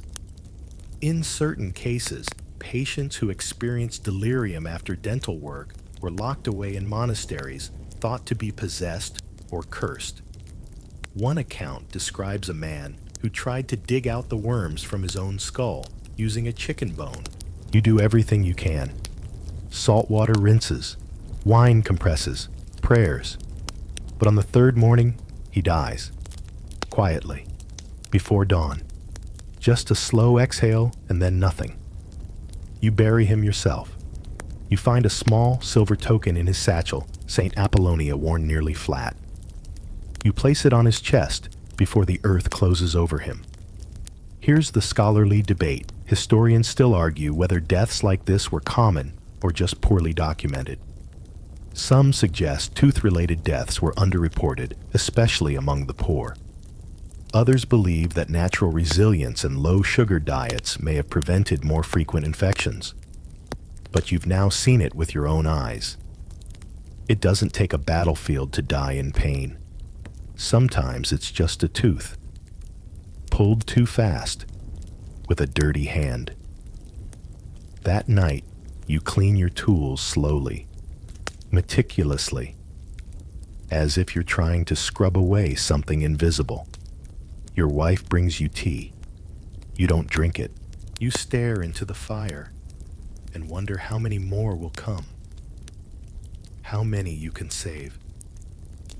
How many will leave with a grin, and how many will leave in silence.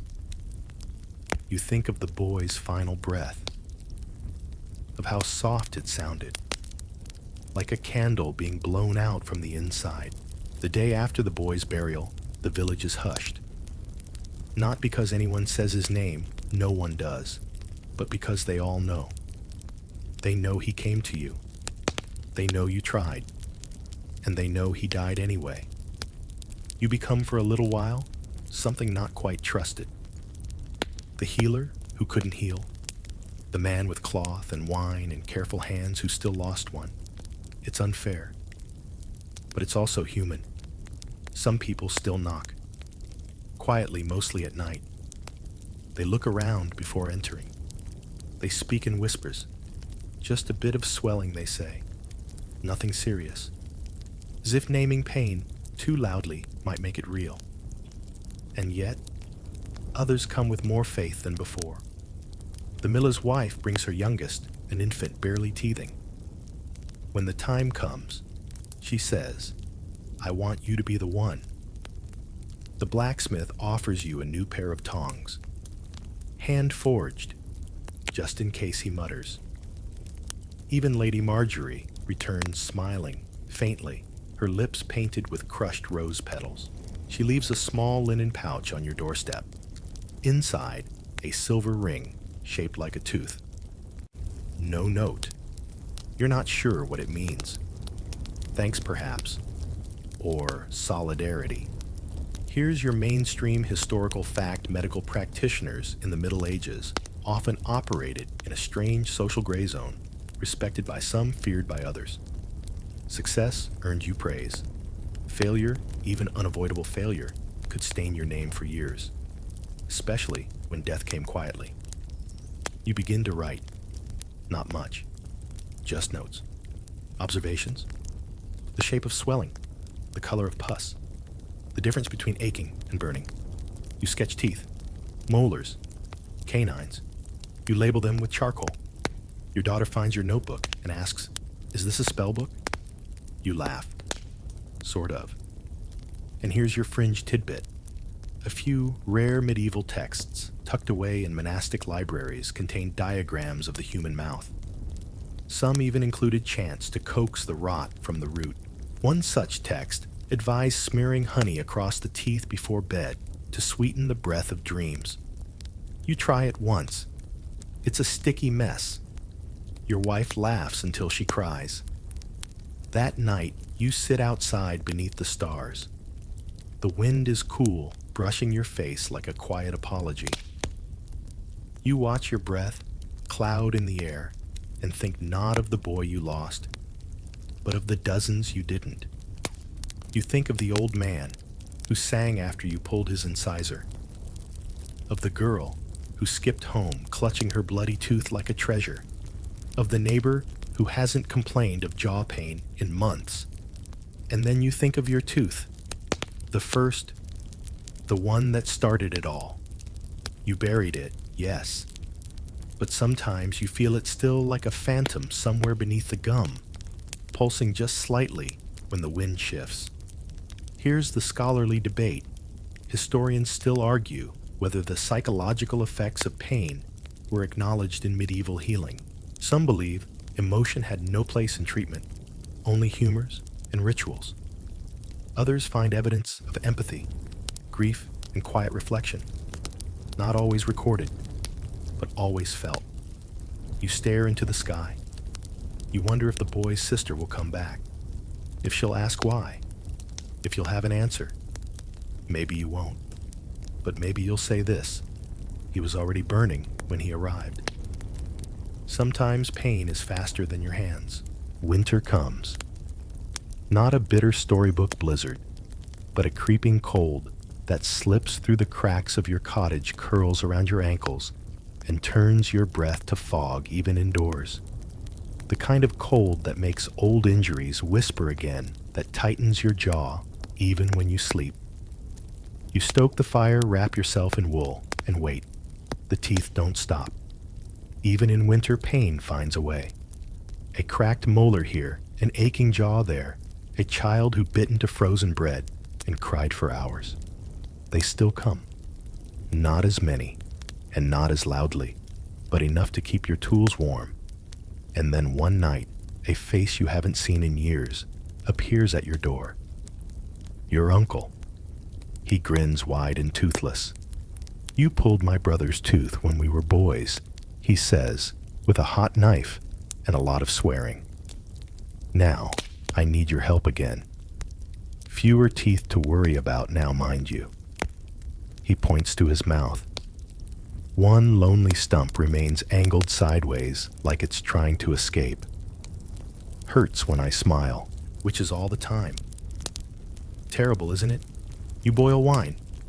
Sharpen your wedge. Position the chair near the fire. You still scream, like you used to, you ask. He laughs, then winces. "We'll find out." You pull the tooth with a twist and a grunt and a whispered curse from both of you. It goes easier than expected. Afterward, he sits near the fire, sipping warm broth. "You've changed," he says. "Used to be all elbows and panic. Now you work like a monk with a steady hand." You smile. Here's your final mainstream historical fact. By the end of the Middle Ages, dental care was just beginning to shift. Universities began formalizing medicine. Books on anatomy emerged. The barber surgeon's role slowly evolved or split. In some places, early dental specialists began to appear. But for most, oral care remained what it had always been: communal, crude, and deeply personal. You watch the fire crackle. Your uncle snores gently. You get up and check your cupboard. The herbs are low. You'll need more sage. The wine, too, it's nearly gone. Your daughter's tooth sketches have expanded to fill nearly half the wall now. A mosaic of smiles, gaps, and growing grins. You feel proud and tired. Here's your final fringe tidbit. Some believed that when a person died, the soul escaped through the mouth, and that a healthy set of teeth made for a cleaner exit. It wasn't science. It was fear dressed as comfort. But even fear has its uses. And here's the last scholarly debate. Historians still argue what motivated healers like you. Was it faith, curiosity, guilt, a need for control in a world where most things couldn't be fixed? Maybe all of it. Maybe none. Maybe just the knowledge that you could help even when no one else could. Your wife joins you at the fire. Chewer the goose waddles over nestles at your feet. The cottage is quiet, peaceful. You close your eyes and remember your own pain. The grip of the chair, the taste of blood, the fear, and then the relief. You think this is what you offer now. Not miracles, not perfection, just relief. And maybe that's enough. The fire burns low now. Your hands rest in your lap still. The tools are clean. The room is warm. Outside, snow begins to fall light, steady soft against the window. You hear it before you see it. A hush. A blanket spreading across rooftops and fields, tucking everything in for the night. Your breath slows.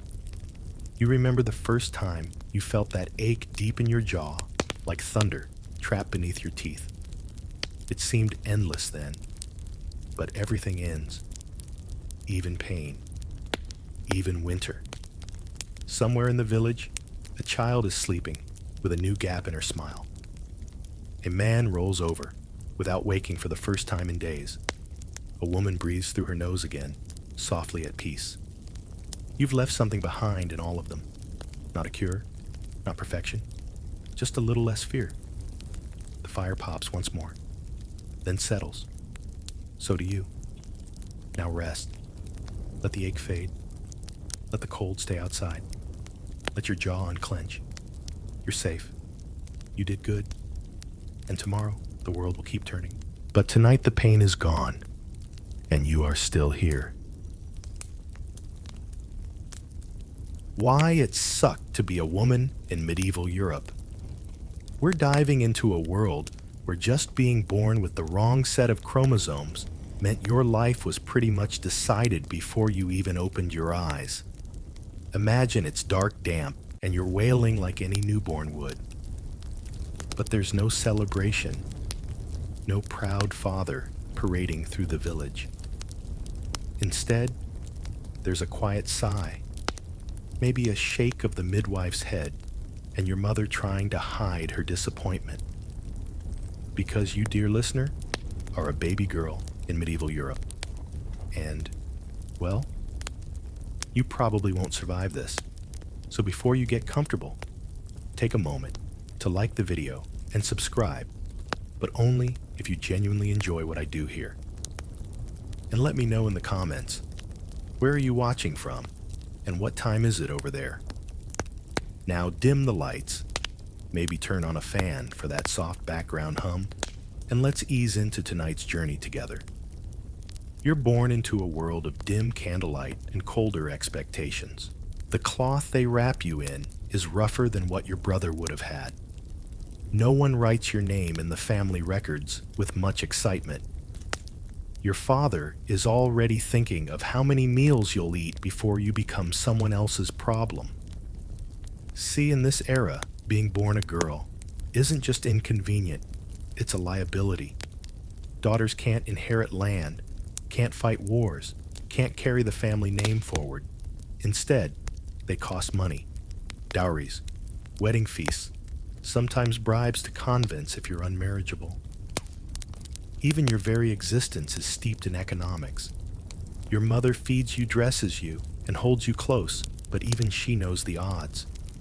You're less likely to receive good food during famine years, less likely to be taken to a physician if you fall ill, and far more likely to be handed off like livestock by your 12th birthday. Here's your mainstream historical fact.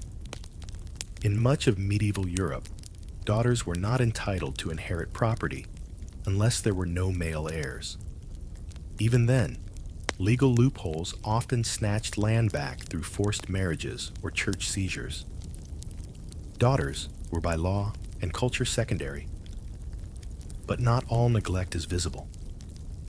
You notice early that your older brother gets more bread, more attention, and more time to just be a child. You, on the other hand, are dressed early in miniature versions of your mother's garments and expected to start helping before you can even spell the word. And here's your quirky tidbit. Some rural communities used baby girls as literal furniture, propping them in baskets or wrapping them tightly so they wouldn't crawl away while mothers worked. It wasn't abuse exactly, just practicality wrapped in rough cloth and lowered expectations. There's a quiet ache to your days. Not pain exactly, but a dim recognition that life doesn't stretch out before you. it narrows. You play with dolls made of rags, while boys swing sticks like swords. You copy your mother, churning butter or folding linen, while your brothers are taught to read psalms aloud if your family even owns a Bible. Some do worse. They sell their daughters outright, promise them to local merchants in exchange for loans. If you're unlucky enough to be born during hard times, your entire future might hinge on a neighbor's generosity or their appetite. Here's the scholarly debate. Historians still argue whether medieval families loved their daughters less or simply treated them according to survival-based logic. Some scholars point to tenderness in letters and wills. Others highlight death records where girl children vanish quietly unnamed. Your first few years pass in a fog of wooden bowls, rough fingers, and constant reminders to be still, be quiet, be good.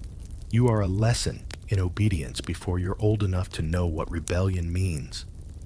Your name might be Mary, or Agnes, or some saint's name passed down like a tattered apron. No one expects greatness from you, but everyone expects labor. And so you toddle forward into a world already decided for you, your path set by a quiet sigh on the day you were born. You're 5 now, maybe 6, old enough to carry water, but not yet old enough to question why boys your age are never asked to. Your day starts before sunrise. The fire needs stoking, the goats need herding, and your little brother 3 and Sticky is already chasing chickens around the yard. No one scolds him, but if you sit too long, you hear it. Get up, girl. The flour won't grind itself. You know your place. It's wherever there's work. Your fingers already have tiny calluses from turning the spindle. You've helped your mother clean fish sew, seams, pluck feathers, and once you held a candle while she delivered a neighbor's baby. That night, you cried yourself to sleep, not because of what you saw, but because you understood deep down that someday it would be you. Meanwhile, the church bell rings, not just for Mass, but to remind you that God is watching, especially you, with your smaller frame, your softer voice, your dangerous potential for sin. After all, it was a woman who got humanity thrown out of paradise. Here's your mainstream historical fact in medieval Christian doctrine. Eve's role in original sin was frequently invoked as a warning to young girls. Religious instruction for women centered around obedience, chastity, and penance. The church taught that a woman's body was both sacred and suspect. You don't understand the sermons entirely, but you get the tone. You're told that your voice should never rise above your brother's, that your skin should be covered, that your thoughts, yes, even your thoughts must remain pure. You're 6, and already the world feels like a test you didn't sign up for. On Sundays, your family sits in the cold stone nave of the village chapel. You fidget, and your mother gives your hand a gentle squeeze. Don't move. You watch the flicker of candlelight across the priest's face as he preaches about holy suffering. The Virgin Mary is mentioned often. She's your blueprint. Silent, devoted, untouched. Perfect. Here's your quirky tidbit. In some convents, girls were taught to emulate saints by practicing small acts of pain endurance, holding hot pebbles, kneeling on sharp grains, or fasting for spiritual clarity. You try this once with a pin prick and then cry. You never do it again. School, if it exists in your village, is for boys. Maybe a visiting monk teaches letters to wealthy sons. But your education is different.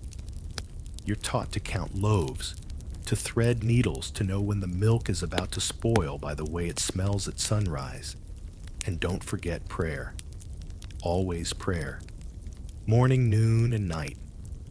You're told the devil watches idle hands, and women's hands are especially tempting. Here's the scholarly debate. Historians still argue whether religious life offered young girls empowerment or suppression. Some claim convents gave women education and authority denied elsewhere. Others argue the church simply exchanged domestic chains for spiritual ones. Different collars, same control. By the time you're 8, the whispers begin. She'll be ready soon, someone says, after you help deliver bread to the manor. Ready for what you're not sure. But the looks linger longer. The attention shifts from your work to your waistline. You notice the difference. You carry yourself a little more carefully. You pull your shawl tighter. You say less. Because even at 8, you know that being seen is dangerous. You watch the boys laugh, loudly, race sticks, trip in mud. You envy how little they have to protect. Their bodies are not temples, they're tools, allowed to break and heal and break again. But your body, it's already a symbol, a risk, a thing that must be covered, managed, preserved. You tuck your questions away like pebbles in your apron pocket. Too sharp to throw, too small to change anything. You want to believe there's more than this, that maybe one day you'll read, or speak in front of men, or wear shoes not made of bark and string.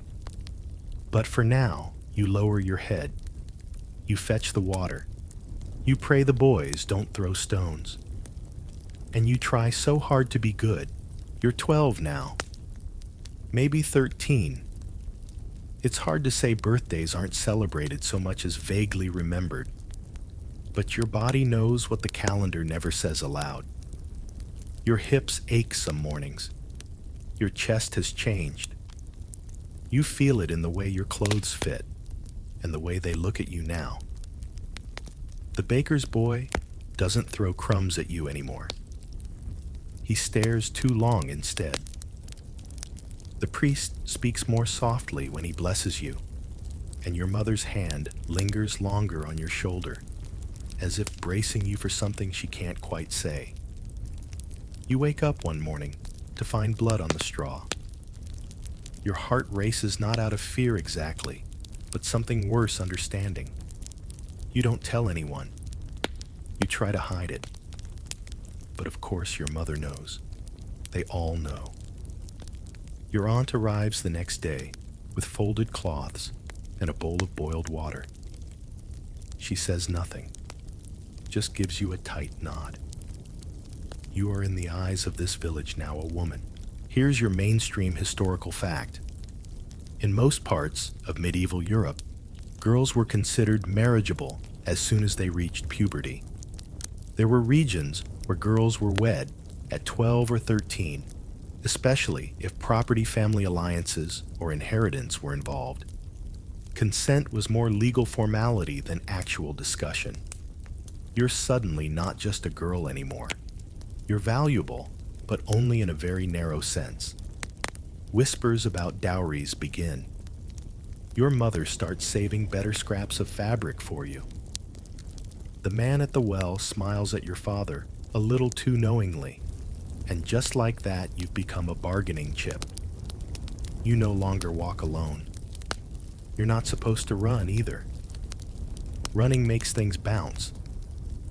You're told to avoid the woods, avoid the river, avoid speaking too freely. Your body has become a signal flare in a world that prefers quiet girls. Here's your fringe tidbit. In some households, girls were given tiny pouches of dried herbs, rosemary, sage, or lavender to wear around their necks. The scent was believed to cool the blood and suppress lust. Yours is scratchy and smells like damp hay. Your duties double overnight. Not just chores, but practice kneading dough the right way for guests standing straight during prayers, making eye contact, but not too much. Smiling, But not like that. Your whole life becomes a performance, and the audience is made of potential husbands. You hear your parents speaking in hushed tones late at night. Names are mentioned. Families, cows, land. One day, your mother asks you to wear your hair up, not because it's in the way, but because loose hair sends messages. You didn't know your hair could talk. Here's the scholarly debate. Historians still argue whether medieval girls had any say in early betrothals. Some records show girls protesting or fleeing arranged matches. Others reveal carefully orchestrated unions where family pressure left no real room for refusal. Love was a luxury function was the point. You sneak away one afternoon, just for a moment. You lie in a patch of sun behind the stable and close your eyes. You try to remember what it felt like to be a child. But even that memory is starting to shift. Your dolls are gone. Your voice is quieter. Your back aches from grinding grain, and your palms are rough. You press them to your stomach and wonder what comes next. You already know the answer, but you hope faintly foolishly that maybe your story will be different. But it won't be. Soon you'll be promised. Then taken. Then traded again through childbirth and widowhood, and maybe even remarriage. Your name will change. Your clothes will change. Your life will be a series of roles played for others. For now, you pull your shawl tight and walk back toward the cottage where someone is already preparing you for goodbye. The wedding isn't grand. Few are. There's a priest, a stale loaf of bread, and a ribbon tied loosely around your wrist to symbolize your new bond. You're 15. He's 33. He doesn't smile, but your father does. There were sheep involved in the agreement. And 2 barrels of rye. Your mother gives you a bundle wrapped in faded cloth, her old comb, a bone needle, and 1 pair of wool stockings. For comfort, she says, not meeting your eyes. You don't cry. You're not sure if you're supposed to. You smile mechanically as you're told to kneel to nod, to say yes. You now belong to someone else. Here's your mainstream historical fact in medieval Europe. Marriage was as much a legal and economic contract as a personal relationship, often more so. Girls were frequently married off as soon as they were biologically able to bear children. Husbands gained legal authority over their wives' property bodies and even punishments. Your new home is smaller than your father's, but colder. There's a single hearth, 1 stool, a lumpy mattress stuffed with reeds.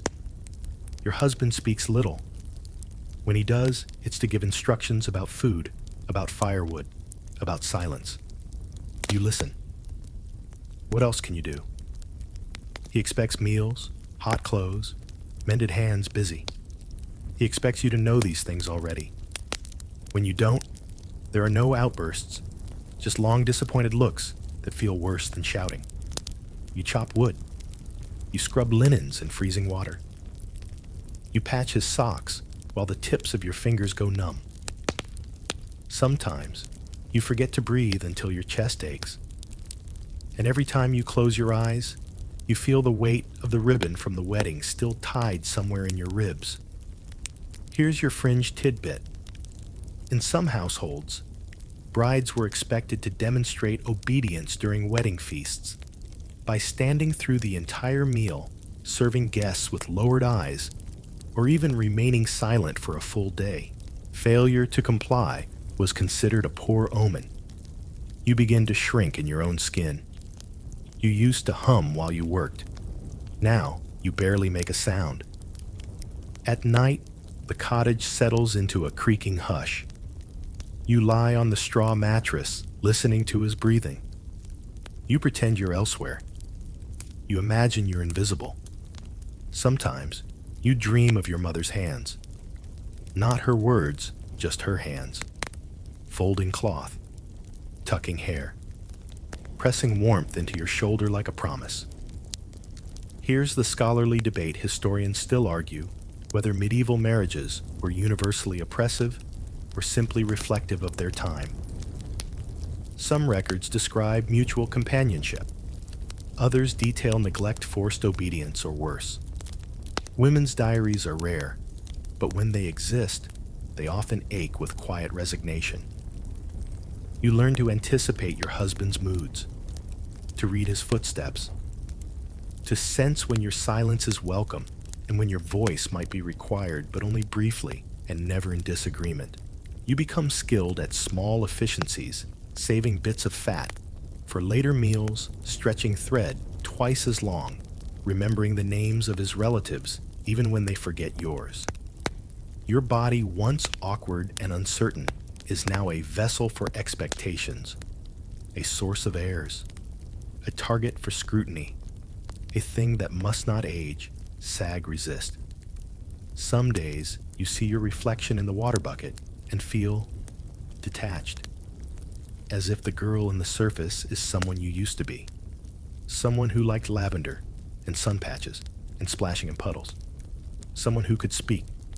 Now your speech is rationed. You say yes. You say I'll try. You say thank you.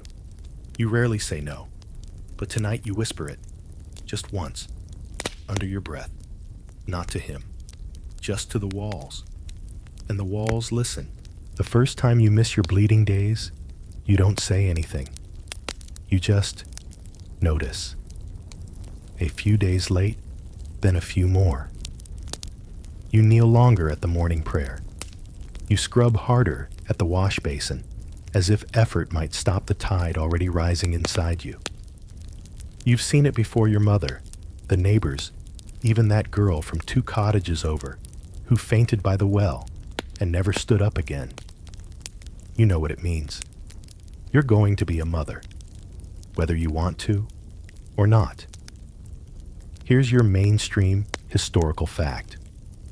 In medieval Europe, motherhood wasn't a choice. It was a destiny. Women were expected to produce heirs, preferably sons, and often gave birth to 10 or more children throughout their lives. Infant and maternal mortality rates were staggeringly high. You tell your husband on a damp morning as you knead rye dough. He grunts, nods, and pats your shoulder like you're a cow who's finally started producing milk. It's not unkind, but it isn't anything close to joy. He tells the priest. The priest tells the neighbors. You're given a pot of broth and a scratchy wool blanket. Congratulations. You begin to feel less like a person and more like a cradle waiting to happen. At first, it's just nausea and sore joints. But soon, your body isn't your own. Your belly swells. Your breath shortens. Your back aches constantly. You pee 10 times a day and still feel like a walking wineskin. And the baby kicks. Not gently, not poetically. Sometimes it feels like your ribs will crack from the inside. You wake up, gasping, sweating, praying that tonight isn't the night. Here's your fringe tidbit. Some midwives believe that the baby's future temperament could be shaped in the womb. So you're encouraged to touch certain herbs, avoid sour food, and listen to psalms, not for you, but for the baby's soul. When labor finally comes, it's not like the saints' stories, no halo of light or gentle sighing. It's fire. It's bone. It's something cracking open that shouldn't. You scream, and you're told to hush. You bleed, and someone tucks straw beneath your knees. You beg for water, and a neighbor mutters a prayer over your head. It goes on for hours, or days. Time unspools like a thread you can't gather. And then suddenly there's a baby in your arms. Small, blue, quiet, too quiet. You shake. You look up. The midwife avoids your eyes. Someone takes the bundle away gently. Another hand presses down on your belly. More blood. They save you. This time, You lie there hollow, not just in body, but in spirit. You had a baby. You lost a baby. You're not sure which part hurts more. Here's the scholarly debate. Historians still argue how much emotional support was offered to women after miscarriage or infant loss. Some accounts suggest mourning rituals. Others reflect a cultural push to move on quickly and try again. Either way, grief often took place in silence. You recover slowly. Your breasts ache with milk that goes unused. Your stomach sags. Your skin feels like parchment stretched too thin. People come by with kind words and barley cakes. You nod. You thank them. You stare out the window and wonder if the birds are still singing, or if that's just your memory playing tricks. You become a mother even without a child. And sooner than later, you'll try again. Because in this world, a woman's worth is counted in children, and yours for now is still 0. The second time the child lives. A girl. Tiny red-faced wailing, like the wind caught in the church bell tower. You name her after your mother, because that feels like a safe choice, familiar, humble, and not too hopeful. You press her to your chest and whisper promises you know you can't guarantee. You will feed her. You will protect her. You will teach her how to survive. You just don't know if that will be enough. Your husband is pleased, quietly. He nods again. She's strong, he says, almost surprised, as if that wasn't expected. But a daughter isn't a son. And you feel that difference like a draft that never fully leaves the room. Here's your mainstream historical fact. In medieval households, daughters were expected to contribute to domestic work from a very young age. They were not considered heirs or protectors of lineage, and their survival often depended more on maternal care than paternal pride. You carry her everywhere, tied in a faded cloth against your hip, while you churn butter, chop onions, sweep floors. Your body is tired in new, strange ways. Your knees wobble, your wrists ache, your back bends more than it used to. But she's alive, and that feels like a kind of miracle. Until the fever. It comes suddenly in the middle of the night. One moment she's curled beside you like a warm loaf. The next her skin is too hot to touch, and she won't take milk. You try everything. Cool cloths, whispered prayers, that bitter herb the midwife said might help. Your husband fetches the priest, who sprinkles holy water over her swollen eyelids. She survives. Barely. But she survives. And then the cycle repeats. Another child. Then another. One boy. 2 more girls. All fragile, all noisy, all precious in a world that does not treat precious things kindly. You work harder now than you ever did as a child. Because back then, at least your labor ended with sunset. Now, your work begins again, after dark, feeding, soothing, stitching, praying.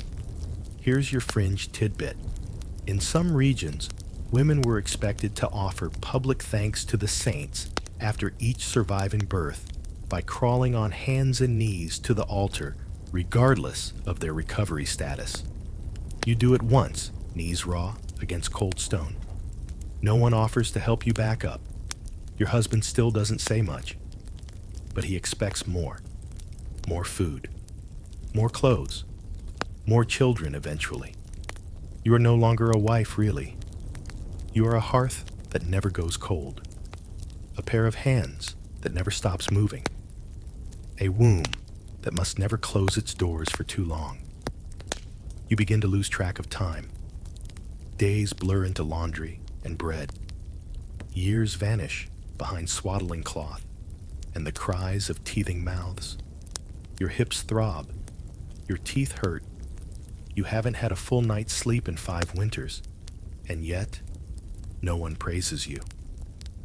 Your husband is seen as a good provider, though you haven't had meat in weeks. Your son is praised for carrying firewood once. Your daughters are already being scolded for slouching. Though you are invisible unless something goes wrong. Here's the scholarly debate. Historians still argue whether medieval women found meaning and fulfillment in motherhood or merely endured it. Surviving letters and records show both devotion and desperation, suggesting that maternal identity was both treasured and taken for granted. You wonder sometimes what your life would have been like if you'd had different tools, not just for the hearth, but for the mind. If someone had taught you to read, if someone had handed you a psalter instead of a rag. But mostly, you don't wonder. You keep going. Because the porridge needs stirring, and your daughter is crying again, and there's no time for dreaming. You're older now. Not old. Not yet. But your body has started whispering warnings. Your knees protest the cold harder than before. Your fingers don't stitch quite as fast. There's silver at your temples, though no one says it out loud. Your daughters are nearly grown.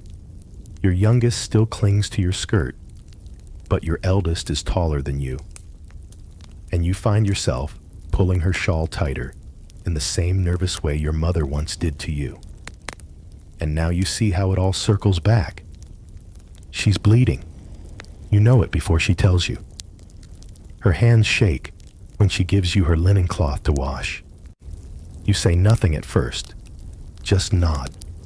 Just press her hand gently. Then you boil water. You whisper the same instructions your aunt whispered.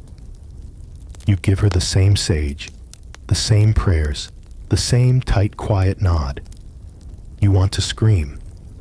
You want to lock the doors, build a wall, keep the men out, keep time out.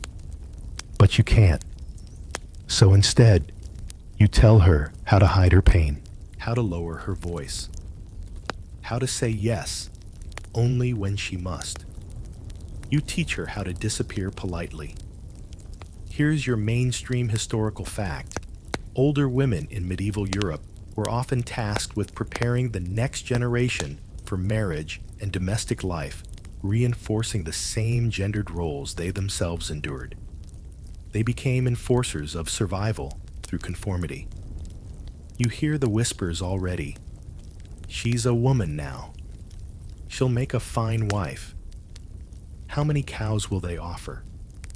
And beneath those words, you hear the ones no one says out loud. How soon can we move her out? You want to fight. But you also remember how tired your own mother looked the day you left. How helpless she seemed. And how you swore, silently, to do better, knowing you wouldn't be able to. Because doing better here isn't an option. It's a fantasy. Here's your fringe tidbit. Some midwives and wise women in isolated villages attempted to teach natural remedies that acted as early contraception, certain herbs, certain teas. Most were unreliable. Some were dangerous. All were punishable if discovered. You consider teaching your daughter. You wonder if she could keep the secret. You wonder if you could. But then the priest's wife stops by with a smile that's a little too fixed, and she offers congratulations. And you realize the decision is already being made without your daughter, without you. And so you watch. You watch as your daughter's name is passed from mouth to mouth like a rumor. You watch as men begin bringing small gifts, cheese-dried apples, a new comb. You watch your husband sit with them and drink while they speak in low tones. Your daughter brings you herbs the next morning. You're proud of her for noticing your knees, and you want to tell her everything. Instead, you say, "Don't trust flattery." Then after a pause, "Keep your hair tied up when strangers are here." She nods, but doesn't understand yet. Here's the scholarly debate. Historians still argue whether older women in medieval villages held informal power as keepers of knowledge, or whether their influence was eroded by church authority and fear. Some became respected elders. Others were branded witches. You start to notice how people look at you now, not as a mother, not even as a woman, but as something else. A little too quiet, a little too alone. One evening, a villager says, half-jokingly, "Careful what you say around her, she knows the old ways." Everyone laughs, but you don't. You remember stories of women burned, not for curses, but for being inconvenient, for knowing too much, for outliving usefulness. You still have your teeth. You still bleed some months, but not for much longer. And when that time comes, when you are no longer fertile, no longer fragile, no longer fit for someone else's story, you wonder what you will become.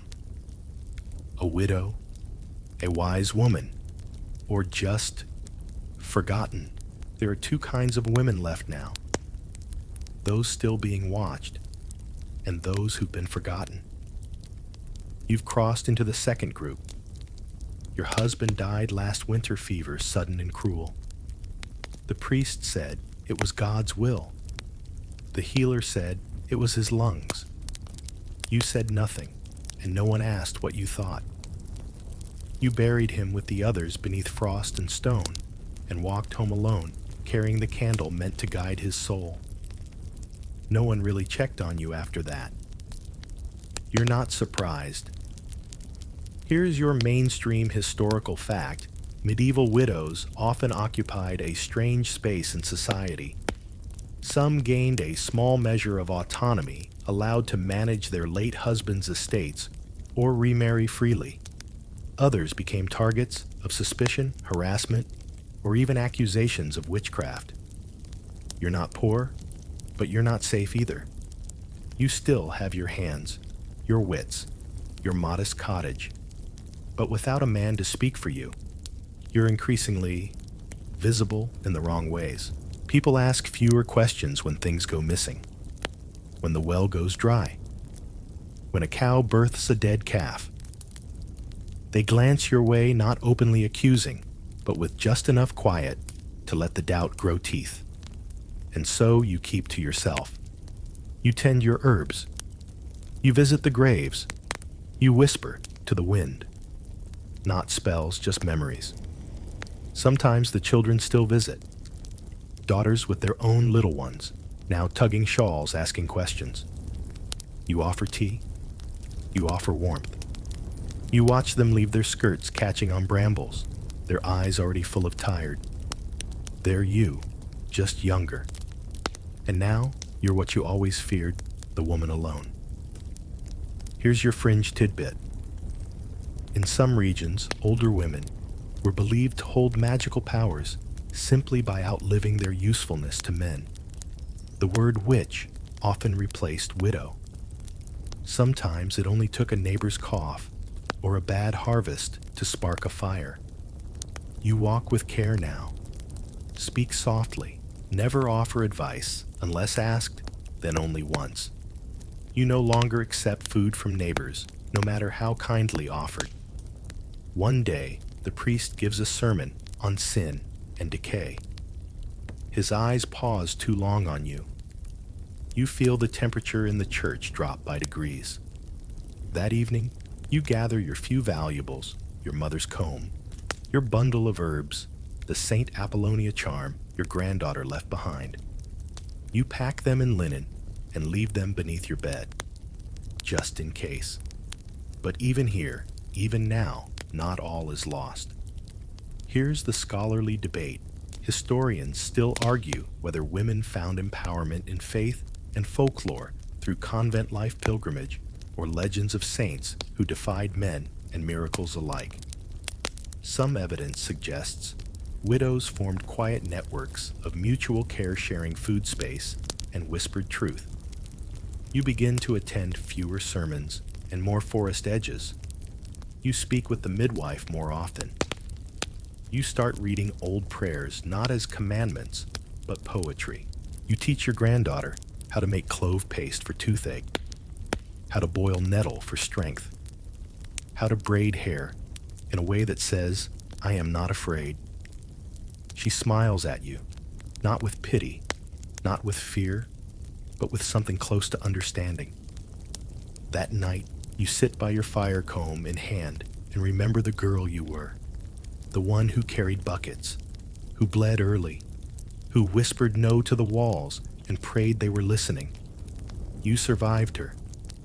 And maybe, just maybe, that means you were always more than they allowed you to be. The fire is low now. Your hands rest in your lap soft, from age strong, from everything they've endured. The room is quiet save for the pop of embers and the faint hum of wind pressing gently against the walls. You breathe slowly. The night presses in like a warm blanket, not heavy just enough to remind you that the world is quieted, that the hard part is behind you, that the pain has had its say, and now at last it's your turn to rest. You think of the daughters you raised, the herbs you grew, the words you whispered when no one else dared. You think of the girl with dirty feet and calloused fingers, and how far she carried you, and how she never really left. Outside, snow begins to fall, softly, not with fury, but with grace, covering rooftops and regrets, erasing footprints, reminding the earth that everything, even hardship, can be softened. You're not a saint, not a witch, not a martyr, just a woman who kept going. And tonight, you don't have to explain that to anyone. So close your eyes. Let your breath slow. Let the warmth soak into your bones. Let the stories hush for now. Because the night is gentle, and you are safe, and sleep finally can come.